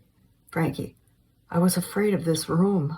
Detective Karras, I'll walk you to the door. Frankie, I can find my way out. Detective Karras, goodbye, Frankie. He watches her walk away. Interior Minneapolis restaurant day. Frankie sits across from her mother, a woman in her late 50s, hair in a French roll, skirted suit, fingering a pack of cigarettes, half-filled coffee cups and empty dessert plates in front of them. Mother, you asked my opinion? I tell you to come home. I'm concerned. The guy is nuts, and we don't know what he'll do. I'm thinking as a mother. Frankie, as a therapist? Mother, I'm not your therapist. Frankie, I'm handling this. I'm scared, but rational, and I can do it. She reaches her hand across the table. They touch. Mother, I love you. Frankie, I'm going back. Mother, I know. Pulls her hand back. I got an offer on the cabin from some corporation. Only $2,500. Frankie, robbery. The land alone is worth 4 times that. Mother, how bad is the damage? Frankie, it's underwater. Take it. Mother, I'll tell this to Lundgren to draw up the papers. He seems eager. Frankie, Cy Lundgren? Mother, yes, you know him? Frankie, I know him. She looks at the pack of cigarettes in her mother's hand. Frankie, I thought you quit. Mother, I quit smoking them. Frankie smiles and sips coffee. Interior floral shop, backroom evening. Frankie, relaxed in a chair, watches Lori put an arrangement together. Cece sits next to her, coloring. Lori, I got the upper right-hand corner of the middle ad spread. I took a quarter page. Frankie, an eighth would have had the same impact. Lori, maybe in the cities, but here people expect to be told in big, bold letters. Lori turns the arrangement for Frankie's approval. Frankie, I want it. Cece, it's real pretty, Mama. There's a knock on the front door. Cece darts into the darkened shop. Lori follows. Frankie lingers. Lori turns on the outside sign, looks, sees the sheriff, and opens the door. Cece runs to him. Cece, did you bring me a treat? He hands her a candy bar. Sheriff, don't I always? Lori to Cece, only half, the rest tomorrow. Go color while we talk. Lori turns Cece's head around, then pats her back. Cece walks to the back room, tearing open the candy. Sheriff to Frankie, I saw your car parked. Thought I'd check on you. We'll be past your place as often as we can. Call if you need us. Frankie, thanks, I will. Sheriff to Lori, anything you need, just holler. Lori, we're fine. Sheriff reaches for the doorknob. Sheriff, we'll get this guy. Soon. He opens the door and leaves. Lori locks the door behind him and turns off the outdoor light.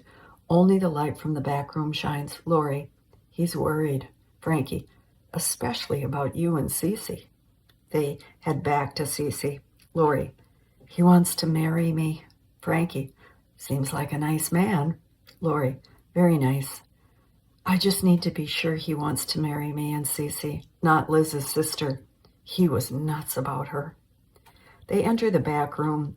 Cece sleeps on a small couch, chocolate on her face. Frankie, she's just a doll. Pause. You need any help carrying her up to bed? Lori, nah, I can do it. She's still my baby. Frankie, Lori, who's her dad? Lori, I don't know. And someday she'll ask. Frankie, then you'll find out together. Pete, I'd love a child. You've got it all. She looks at Lori, then the flower arrangement. Frankie, I think you made a mistake with a fourth of a page. Be sure to show it to me. Lori, I will. Frankie grabs her purse. Frankie, I better get going. She heads out to the darkened store. Lori follows. Lori, you want to take some tulips? They'll be out of season soon. Frankie, no, not tonight. Exterior flower shop night. Frankie shuts the shop door and walks to her car. She fumbles with the keys, stops, looks around cautiously.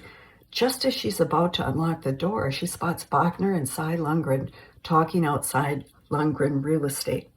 Bachner shakes Lundgren's hand, then walks to his car. Lundgren returns to the office. Frankie opens her car door, peers in, then slides in and locks the door. Exterior Frankie's apartment later. Frankie drives up to the dark duplex and parks her car by the stairway. La La song plays from her tape deck. She turns off the engine and punches the tape out. Slowly, she climbs the dark stairway to the kitchen door. She deliberately puts the key in the lock. As she waits to turn it, the telephone rings. Interior kitchen. She turns the key, enters, lights go on, grabs the phone. Frankie, hello? John. Frankie, it's John. She sets her purse down. Charlie sits on the opening to his cage. The door to the kitchen is open, keys in the lock. Frankie, I'm surprised. How's the job? Interior Duluth radio station night. John, wearing dress clothes, sits alone in a production room, feet up on a desk, intercut between Frankie and John. John, I like it. Good people so far. I do the 4 to 7 shift. Just finished some ads. It looks like I'll be offered program director as promised. If that works out, more. Beat. How are you doing? Frankie. I went in and saw my mom today. That helped. Sheriff says they'll watch the place. John. I've been thinking about you all day. I swear to God, I've heard every Walking Out on Me song on the playlist. Help me. Are you sad? Frankie. Good memories don't make me sad. Thanks for checking in on me. You forget, I've got Charlie. She reaches for Charlie and lifts him to her face. John, oh yes, your secret weapon. Frankie, I'm glad the job is working out. John, thanks. I wish things were different. Frankie, me too. Bye, John. John hangs up the phone, opens the door, and walks out into a hallway, country music playing. Frankie's kitchen, same moment. Frankie hangs up the phone. She puts Charlie back in his cage and covers it on 3 sides. She sees the keys in the open door. She grabs them from the lock, shuts the door, and locks it. She turns out the lights and watches the passing cars fade to black. Opening dream sequence. Interior apartment, evening. It's raining. Frankie enters a modern, well-lit apartment from the hallway, carrying 2 bags of groceries, fresh-cut red tulips, and her purse. She balances the bundles and slips off her wet shoes. Frankie calls out, "Sis, I need help." She makes it to the kitchen counter, almost dropping a bag. She tosses the tulips on the counter. Charlie swings and talks in the open door cage. The bird flies to her shoulder and pecks her cheek. Frankie to bird, "Give me kisses, Charlie." She unpacks the bags, laying a cellophane-wrapped package of raw steak on the counter. Red meat glistens. She pauses, listening to the silence. She walks to a chair, leaving her coat and purse, then slowly down the quiet hall, past rooms to a closed bathroom door. Frankie, you okay? Where are you? She stops in front of the bathroom. She slowly opens the door. She looks around the empty, stark white room. When her eyes meet her reflection in the mirror, she sees her own face, bloody and mutilated. She screams. Interior Frankie's bedroom night. Frankie awakes from the nightmare screaming. She doubles over her hands to her mouth and runs to the bathroom. Interior bathroom. Frankie, leaning over the sink, washes her face and mouth with running water. Interior living room. Frankie arranges her blanket and pillow on the couch. She lies down, inserts the la-la tape into the player. Fade to black. Insert scenes from dream. Entering apartment, setting the bags down, the bird, the meat, calling, walking down the hall, bloody bathroom, sister's body, Frankie's face as she screams. Fade in. Interior kitchen, early morning. Frankie's face as she sleeps fills the frame. As we see more, we find her on the floor in front of the kitchen door with her blankets and pillow. Charlie pecks at her cheek. Charlie, "Give me kisses. Charlie, kisses. Charlie." Her eyes dart open. Exterior apartment, same morning. Frankie, dressed for work, exits the apartment, locks the door, descends the stairs. She gets in the car, slamming her skirt in the door. She turns on the radio and drives away. Radio, Nutsman, filtered. Clear and sunny. Today's high will be 70. Local news next. Series of scenes. Radio in the background, fading in and out. Radio programming ads is the same thing from Picnic, Moonglow. Radio Todd, filtered. The Spring Lake Improvement District has filed a class action suit against the DNR claiming fraud in the setting of the natural high water mark and deprivation of their property without due process and violation of the state's Environmental Rights Act. Theodore Townsend, DNR representative, defended the position, citing scientific samples and testimony of Spring Lake residents. Quote, "There are people who are concerned about wildlife, the property owners benefiting from the high water." Inside Workman's Shoe Store, Frankie talks to a man wearing an apron. Behind the man are shelves filled with shoes and old sewing repair equipment. The man signs a check and tears it from the book and hands it to Frankie. He points to boots in the store. She pretends to try on a huge pair of boots. She loses her balance, almost falls. Radio Nutsman, filtered. Workman's Shoe Store has the answer for those tired feet. With a complete line of high-life boots, they can fit your feet and give them the support to feel as good at night as they do in the morning. Stop in at Workman's. Frankie walks into Millie's Cafe. She follows Millie into the kitchen, then back out with a pan of raw onions and tomatoes to the buffet table full of food. Millie sets the pan down and points to the clock that reads 10:50. She nods and she wipes her hands. Millie hands Frankie a check. Frankie puts the check on her briefcase and waves goodbye. She meets two men in work clothes at the door. Millie shows the men to the buffet table. Radio, Nutsman, filtered. The construction on Highway 2 continues, and so does the overhaul of the menu at Millie's Cafe.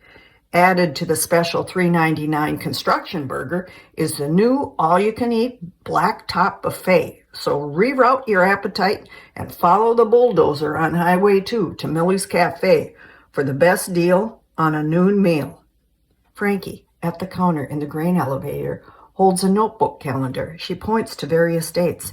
Dory considers, then shakes her head no. Customers line up as the man behind the counter rings the register.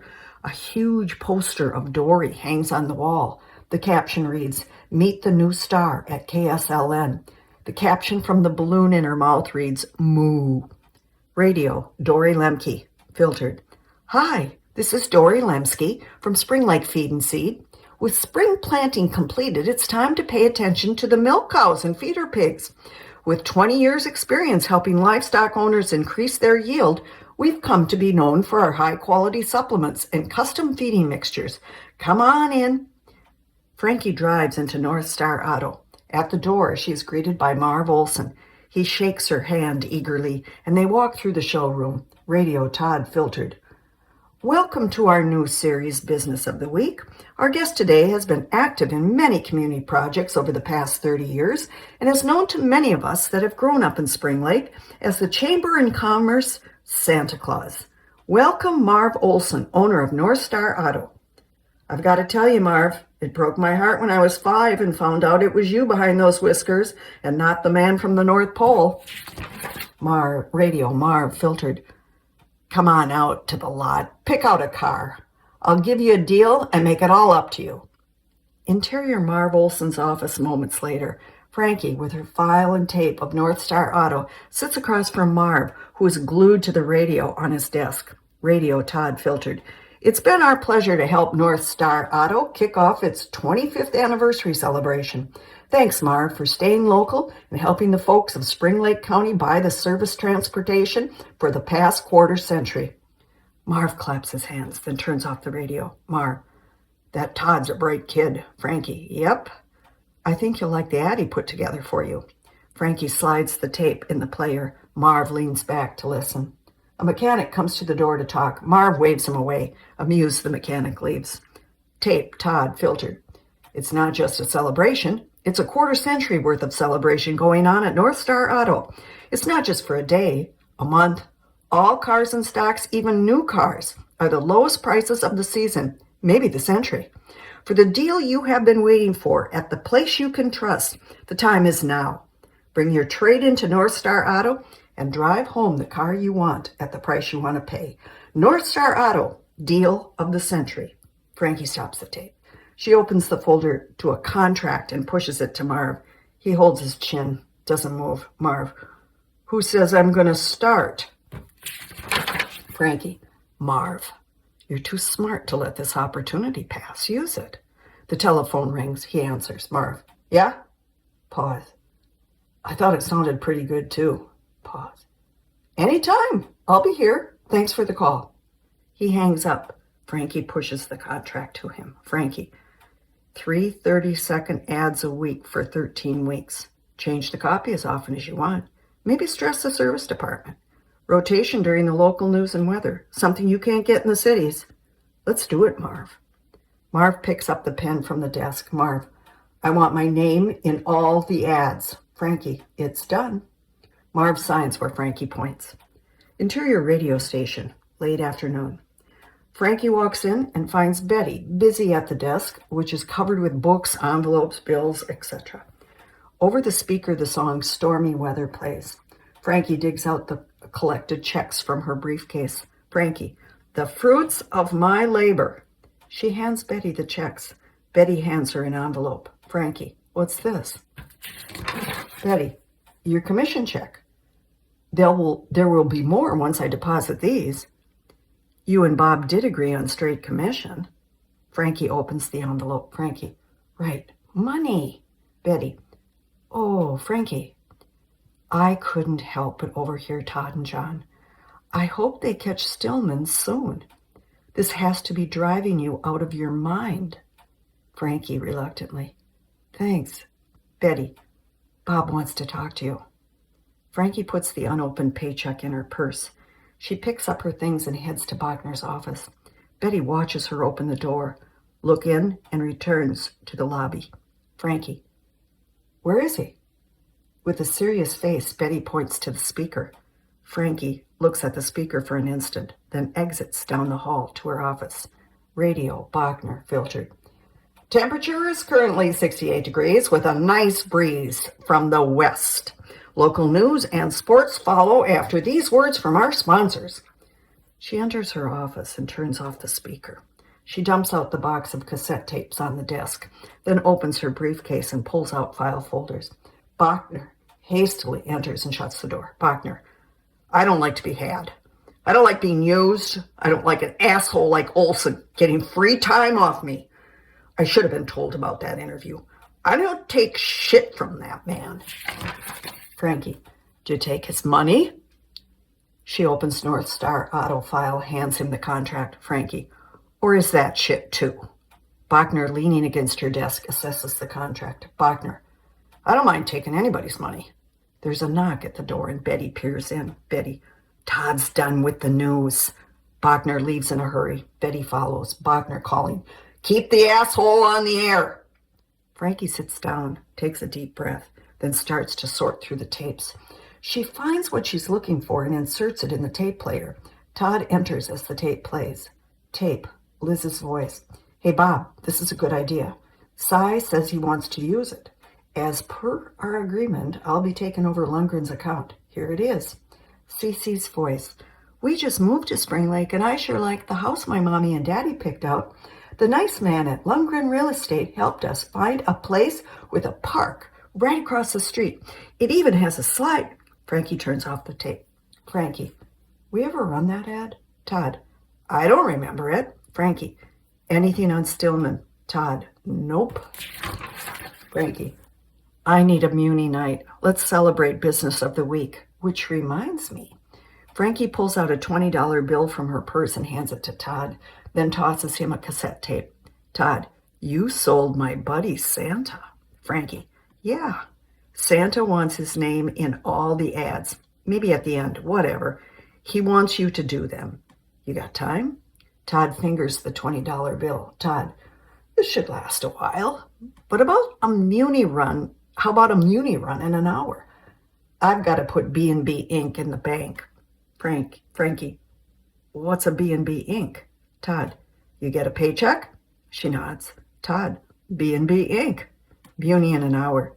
He waves as he leaves. Frankie opens the envelope from Betty and pulls out her paycheck. At the top of it is B&B Inc. She smiles. Interior Muni evening. Frankie and Todd sit at the bar where they sat when John was with them. Empty beer bottles in front of them. Frankie, how'd he do taking John's place? Todd, Bachner's a trip. More dead air and miscues than Nutsman. Tomorrow he's going to the cities to find John's replacement. Frankie, I miss John. Todd looks at her quizzically. Todd, he's a loner, Frankie. Nice guy, but always thinking about moving on. Frankie, yeah, I still miss him. Takes a drink. You ever talk to Cy Lundgren about that Fred guy? The one Bachner's in business with? That was out at the station? Todd, there's another joke. Lundgren. He pleads the fifth. Claims he doesn't know of Fred or anything about the station being sold. Ira walks up and clears away the empty beer bottles. Ira, another round? Todd shakes his head. No. Frankie covers her glass. Ira walks away with the empty bottles. Frankie, you want to go for pizza or something? Todd finishes his beer. Todd, I can't. My mother's birthday. If I don't show, I'm dead. Frankie, tell her happy birthday. Todd, hey, I'll follow you home. Make sure you get in okay. Frankie, thanks. Todd gets up. He looks back at Frankie, who stares down in her glass. Todd, ready to go? Frankie, ready. Exterior Frankie's apartment, same night. The headlights of two cars enter the dark, deserted duplex. Frankie's Firebird pulls up next to the stairway, and the headlights and engine turn off. Todd pulls up next to her. Lights from his car light the entrance.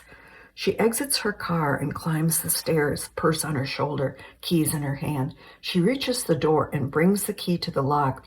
Her hands tremble, slightly, then uncontrollably. She tries to steady one hand with the other, but they both shake. She turns from the door and motions to Todd in a waving fashion. Misinterpreting her action, he toots the horn and drives out. Gulping for breath, she watches him leave.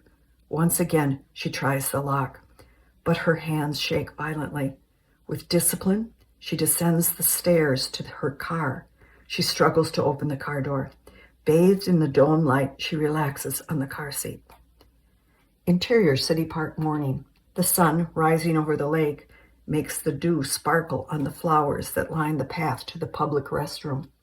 Frankie's Firebird is the only car in the parking lot. The car door opens and her feet touch the blacktop. She looks around, then lethargically walks up the path to the restroom, her purse on her shoulder, her raincoat on her arm. Interior public restroom moments later. Frankie exits a stall, the toilet flushing. She looks at her pale, drawn face in the mirror, then splashes water from the running faucet, rinsing her mouth. She opens her purse, removes the prescription from her wallet, inserting it in her coat pocket.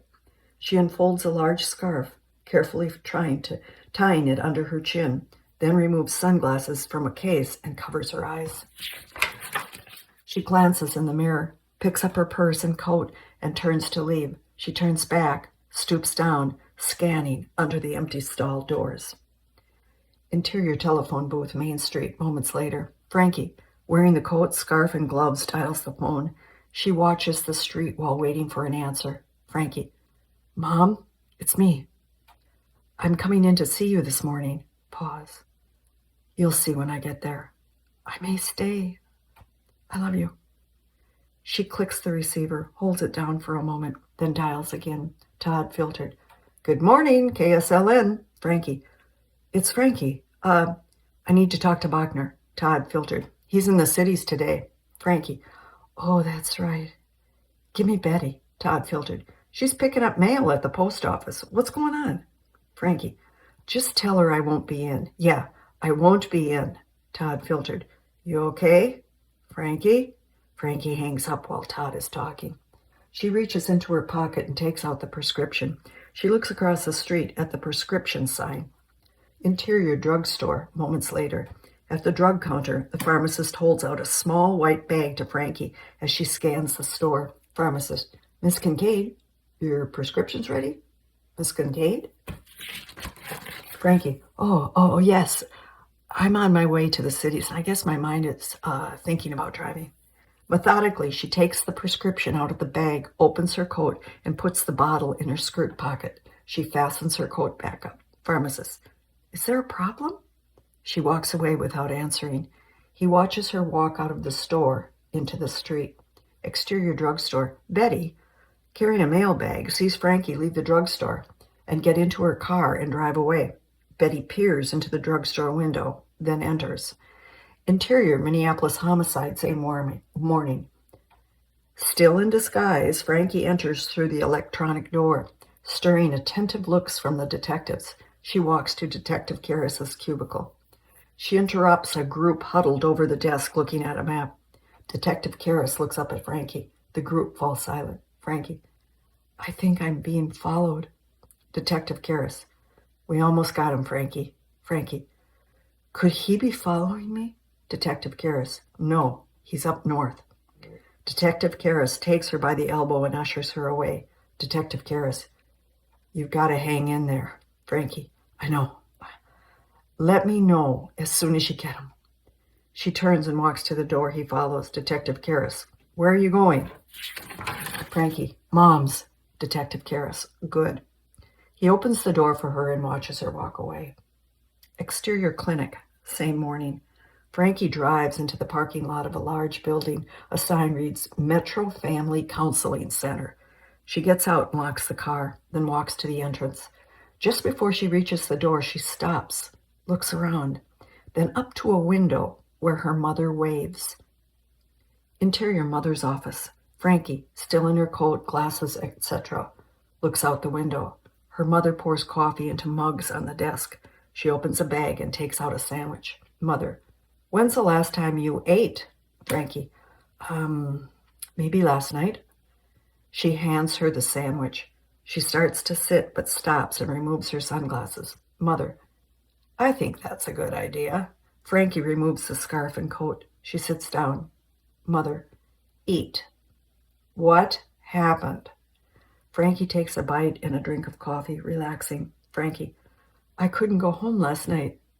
I slept in my car. This morning, it started. Frankie points to the coat and glasses. Frankie, someone is following me.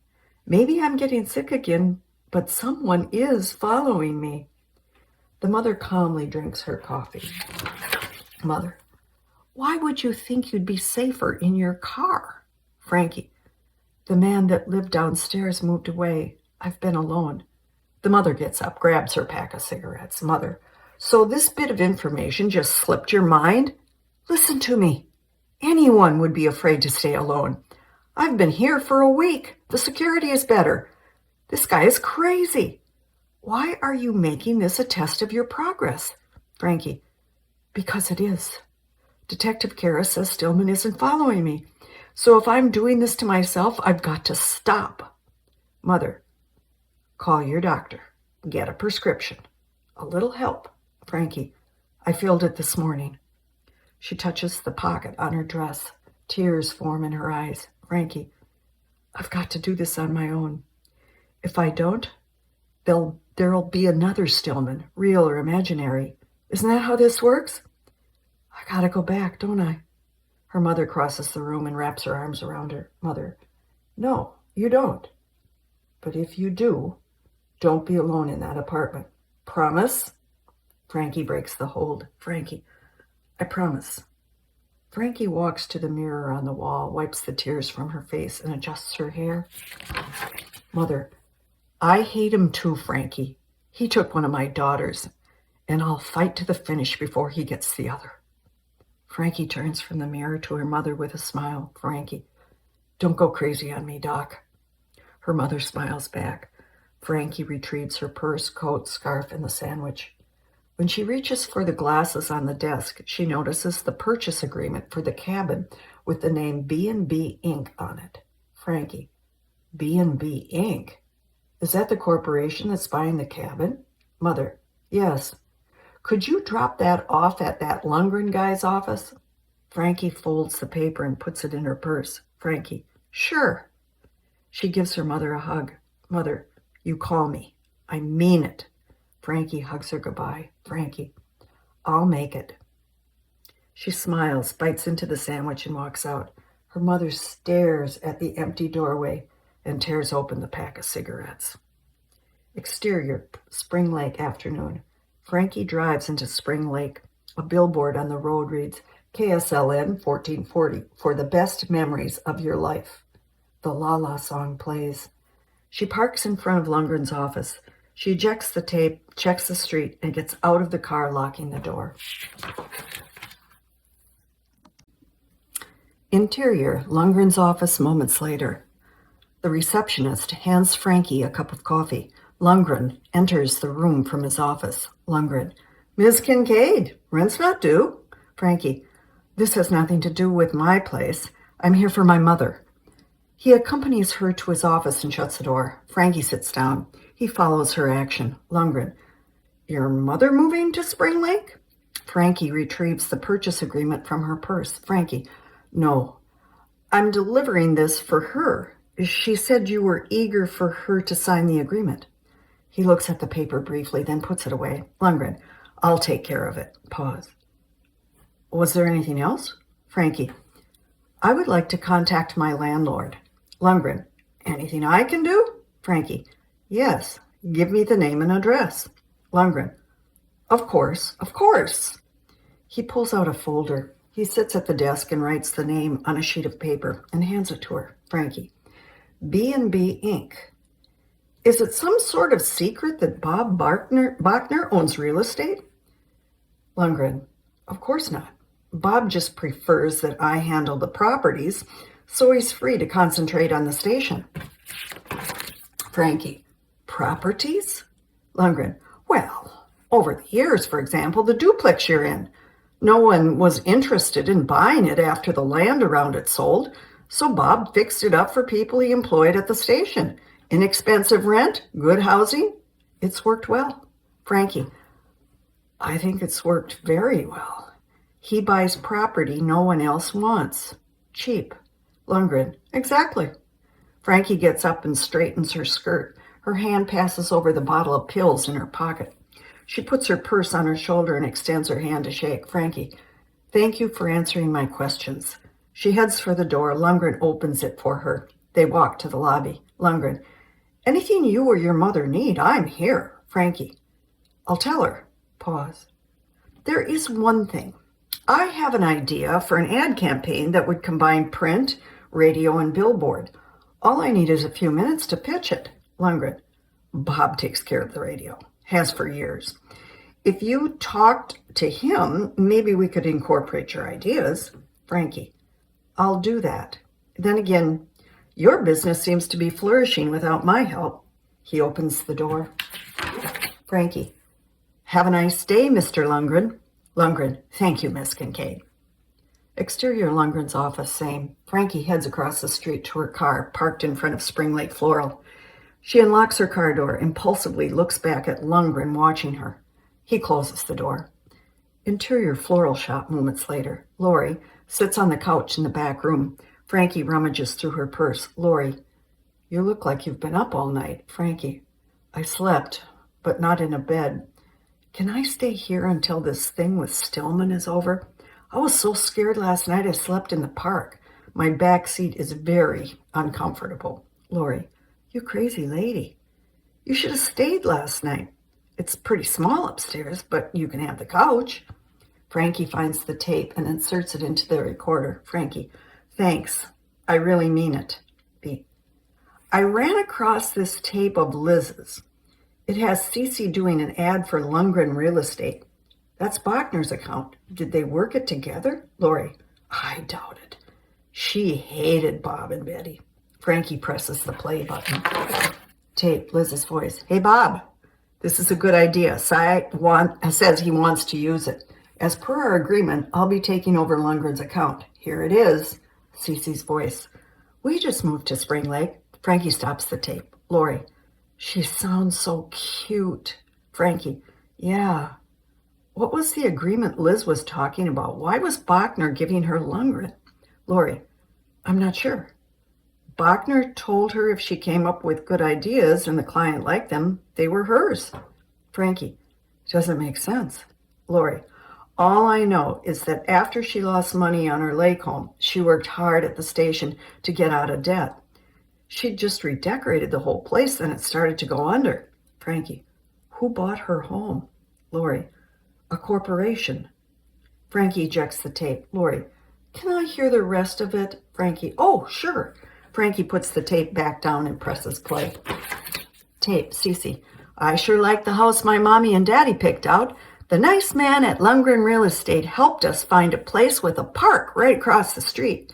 It even has a slide, not the house, the park. If you want a house like mine, call the man at Lundgren Real Estate at 555-7227. Maybe you'll be my neighbor. Liz's voice. One more thing, Bob. Either you set your wife straight or I do. Get her off my back.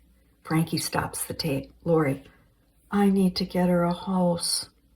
The bell from the front door rings. Lori gets up to wait on the customer. She picks up a newspaper from the table and hands it to Frankie. Lori, page 12, upper right-hand corner. What do you think? Frankie, oh, the ad. Okay. Lori leaves. Frankie picks up the paper. On the front page is a large picture of the man she'd seen arguing with Bachner and called Fred. The headline reads, Theodore Townsend claims DNR will fight lawsuit.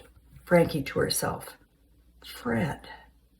She grabs her belongings, paper in hand, and goes out to the counter where Lori rings a purchase. Frankie, can I make a quick phone call? Lori, sure. Frankie picks up the phone and dials. Frankie, hello, Betty? Is Todd there? Interior Muni day. In the nearly empty bar, Frankie in a booth drinks coffee, the tape recorder and newspaper by her. She looks at her watch. Todd sits down. Frankie, you're late. Todd, shit. I think Betty majored in interrogation. Frankie, what'd you say? Todd, nothing. That's why it took so long. I had to wait for an excuse to leave. What's up?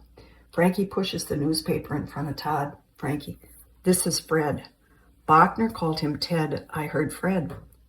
Todd, so Bachner and Townsend are in on some kind of deal? What? Why is he giving him money? Frankie, I'm guessing, but I think he's paying him to stall the DNR from lowering the lake. Todd looks confused. Frankie glances up to find Ira watching them from behind the bar. Frankie, Bachner is buying the homes as they flood. That's how Lundgren fits in. Todd, how does he make money?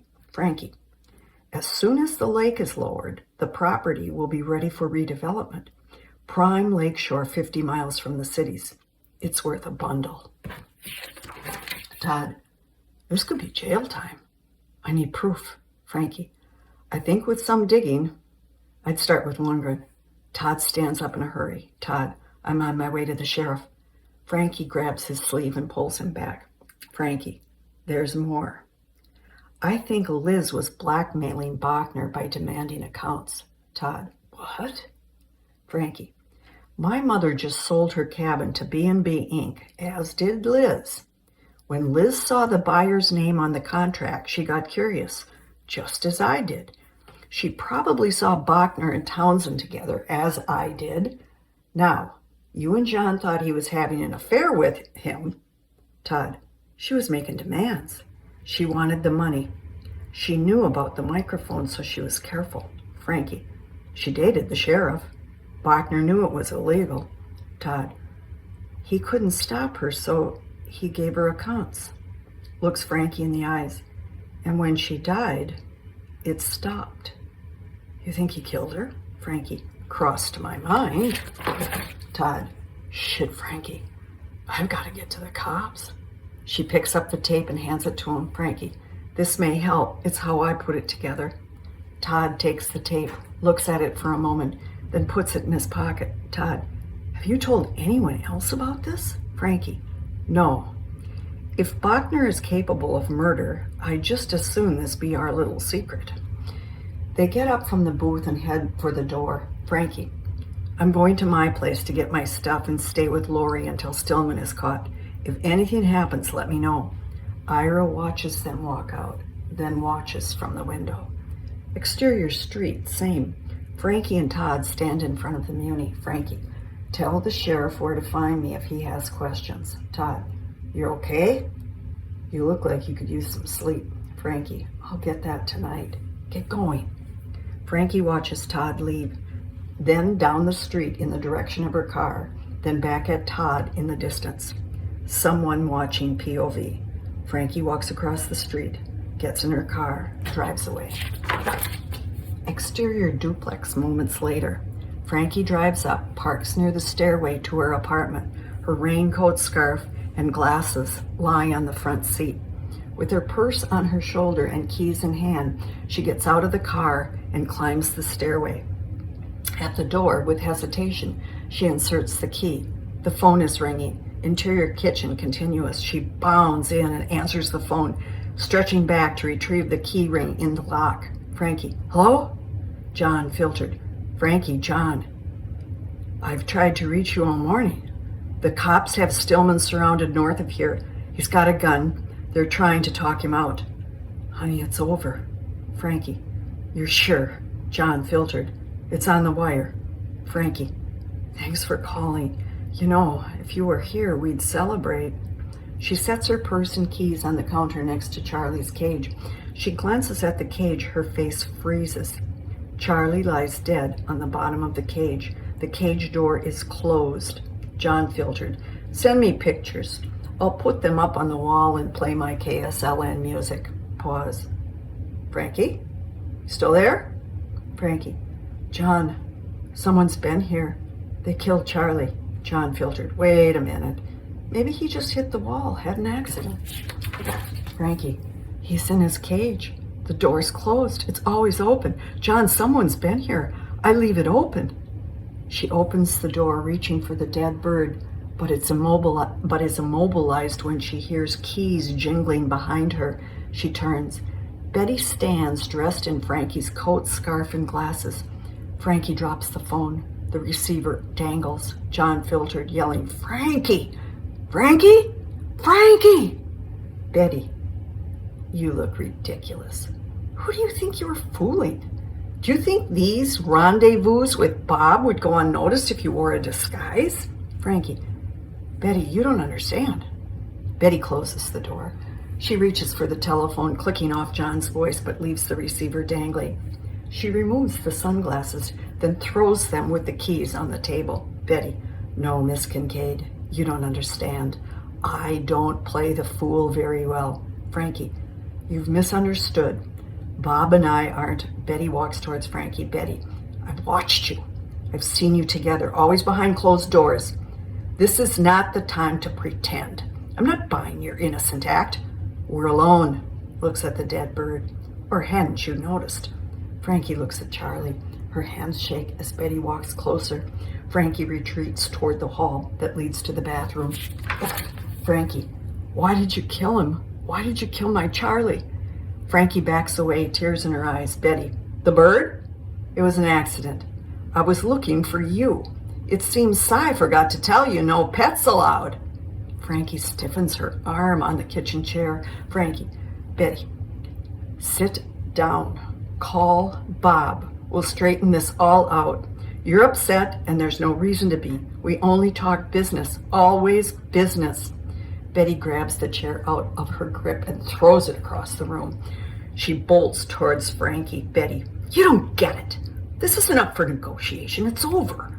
Frankie furthers her retreat down the hall, her hands shaking uncontrollably.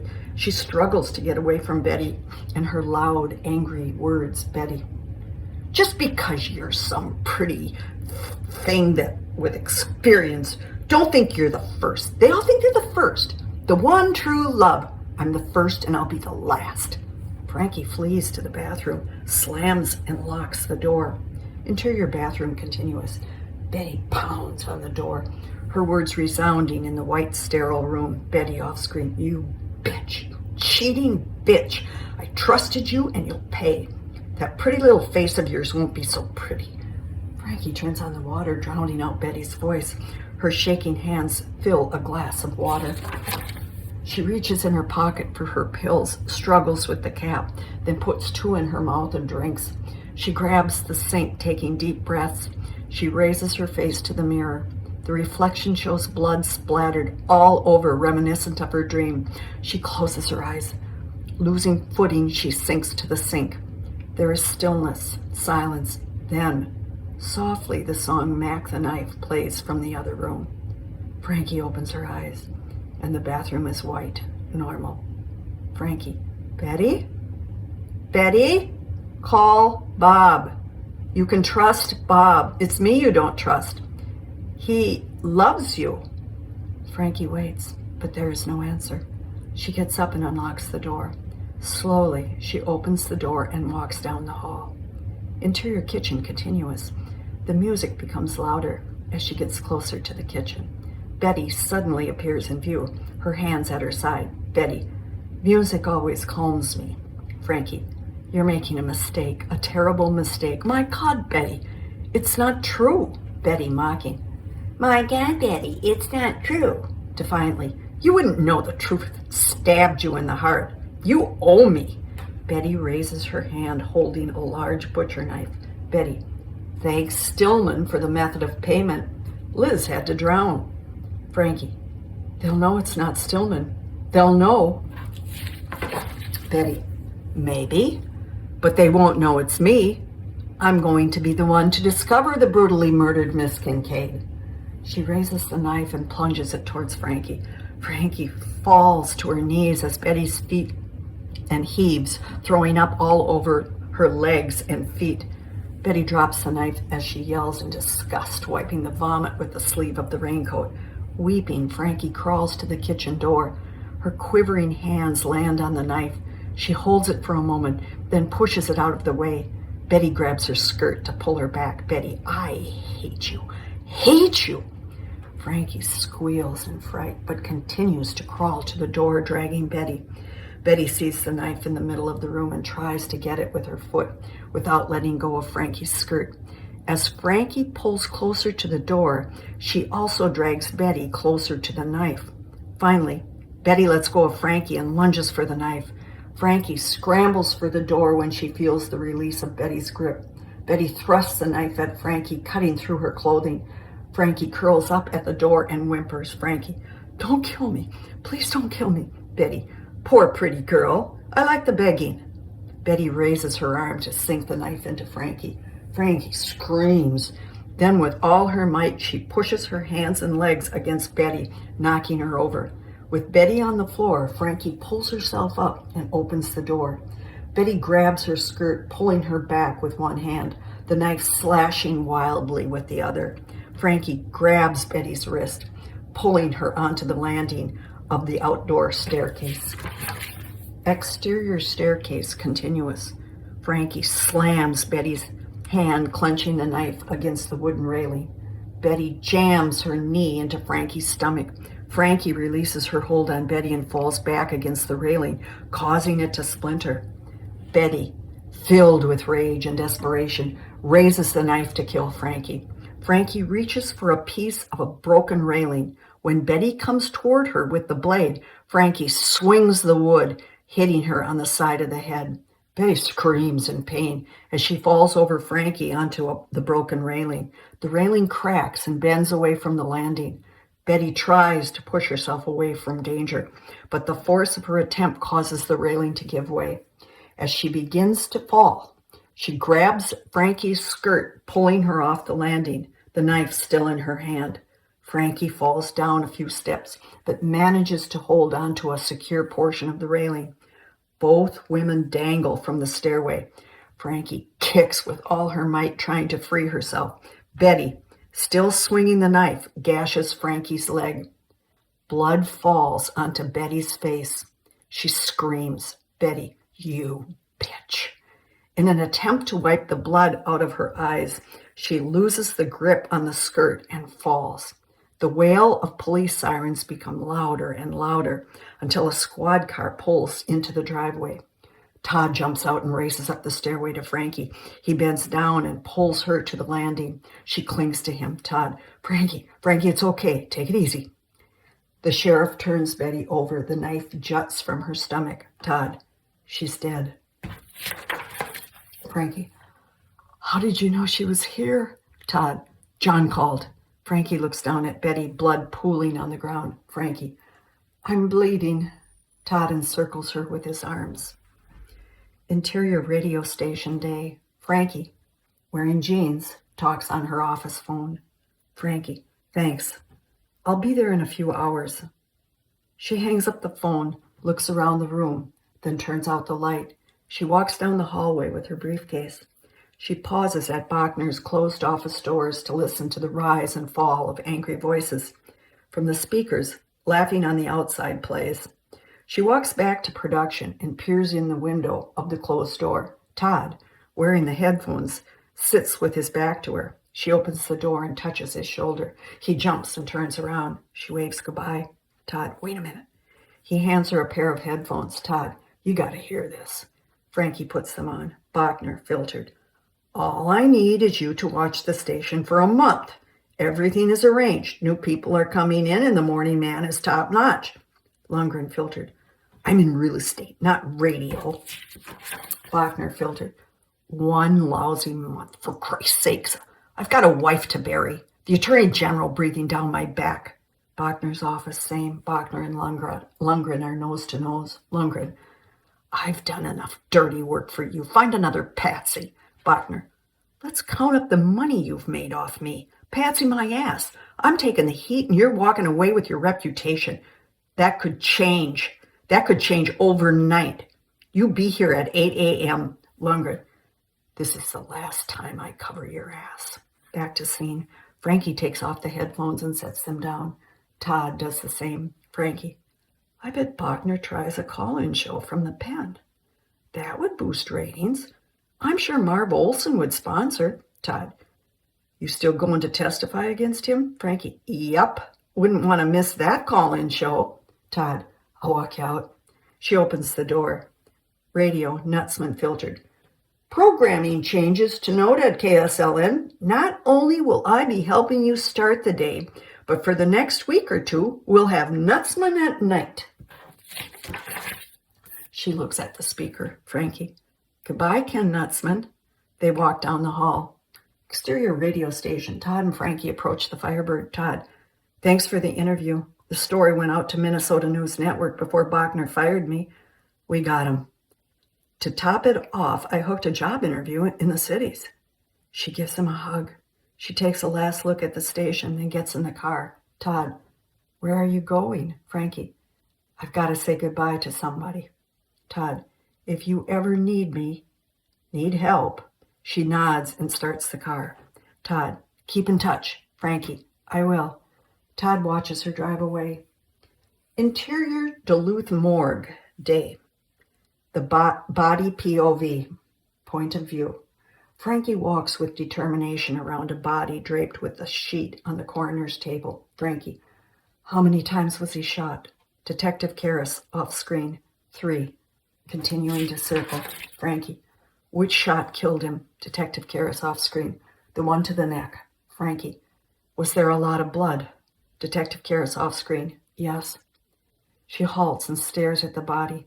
Detective Karras joins her. Detective Karras, anything else? Frankie, goodbye, Robert Stillman. Have a nice descent.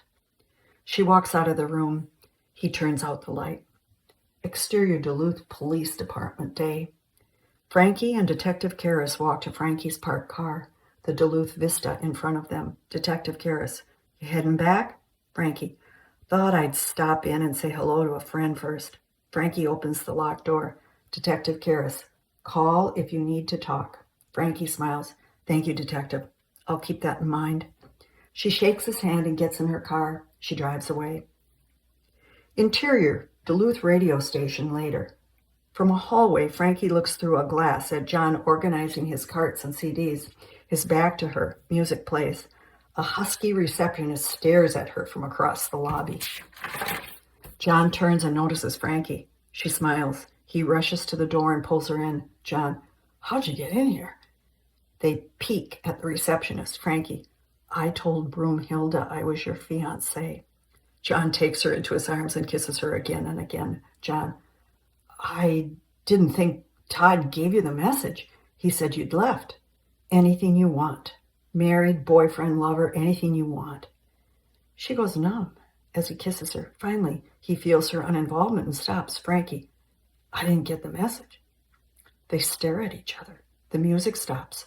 John reaches over and presses buttons. A slow country song begins. John, oh, I just assumed that. Frankie, so what did the message say? Embarrassed, he steps back. John, pretty much what I just said. Frankie, even the married part? John, well, I sort of threw that in, passion and all.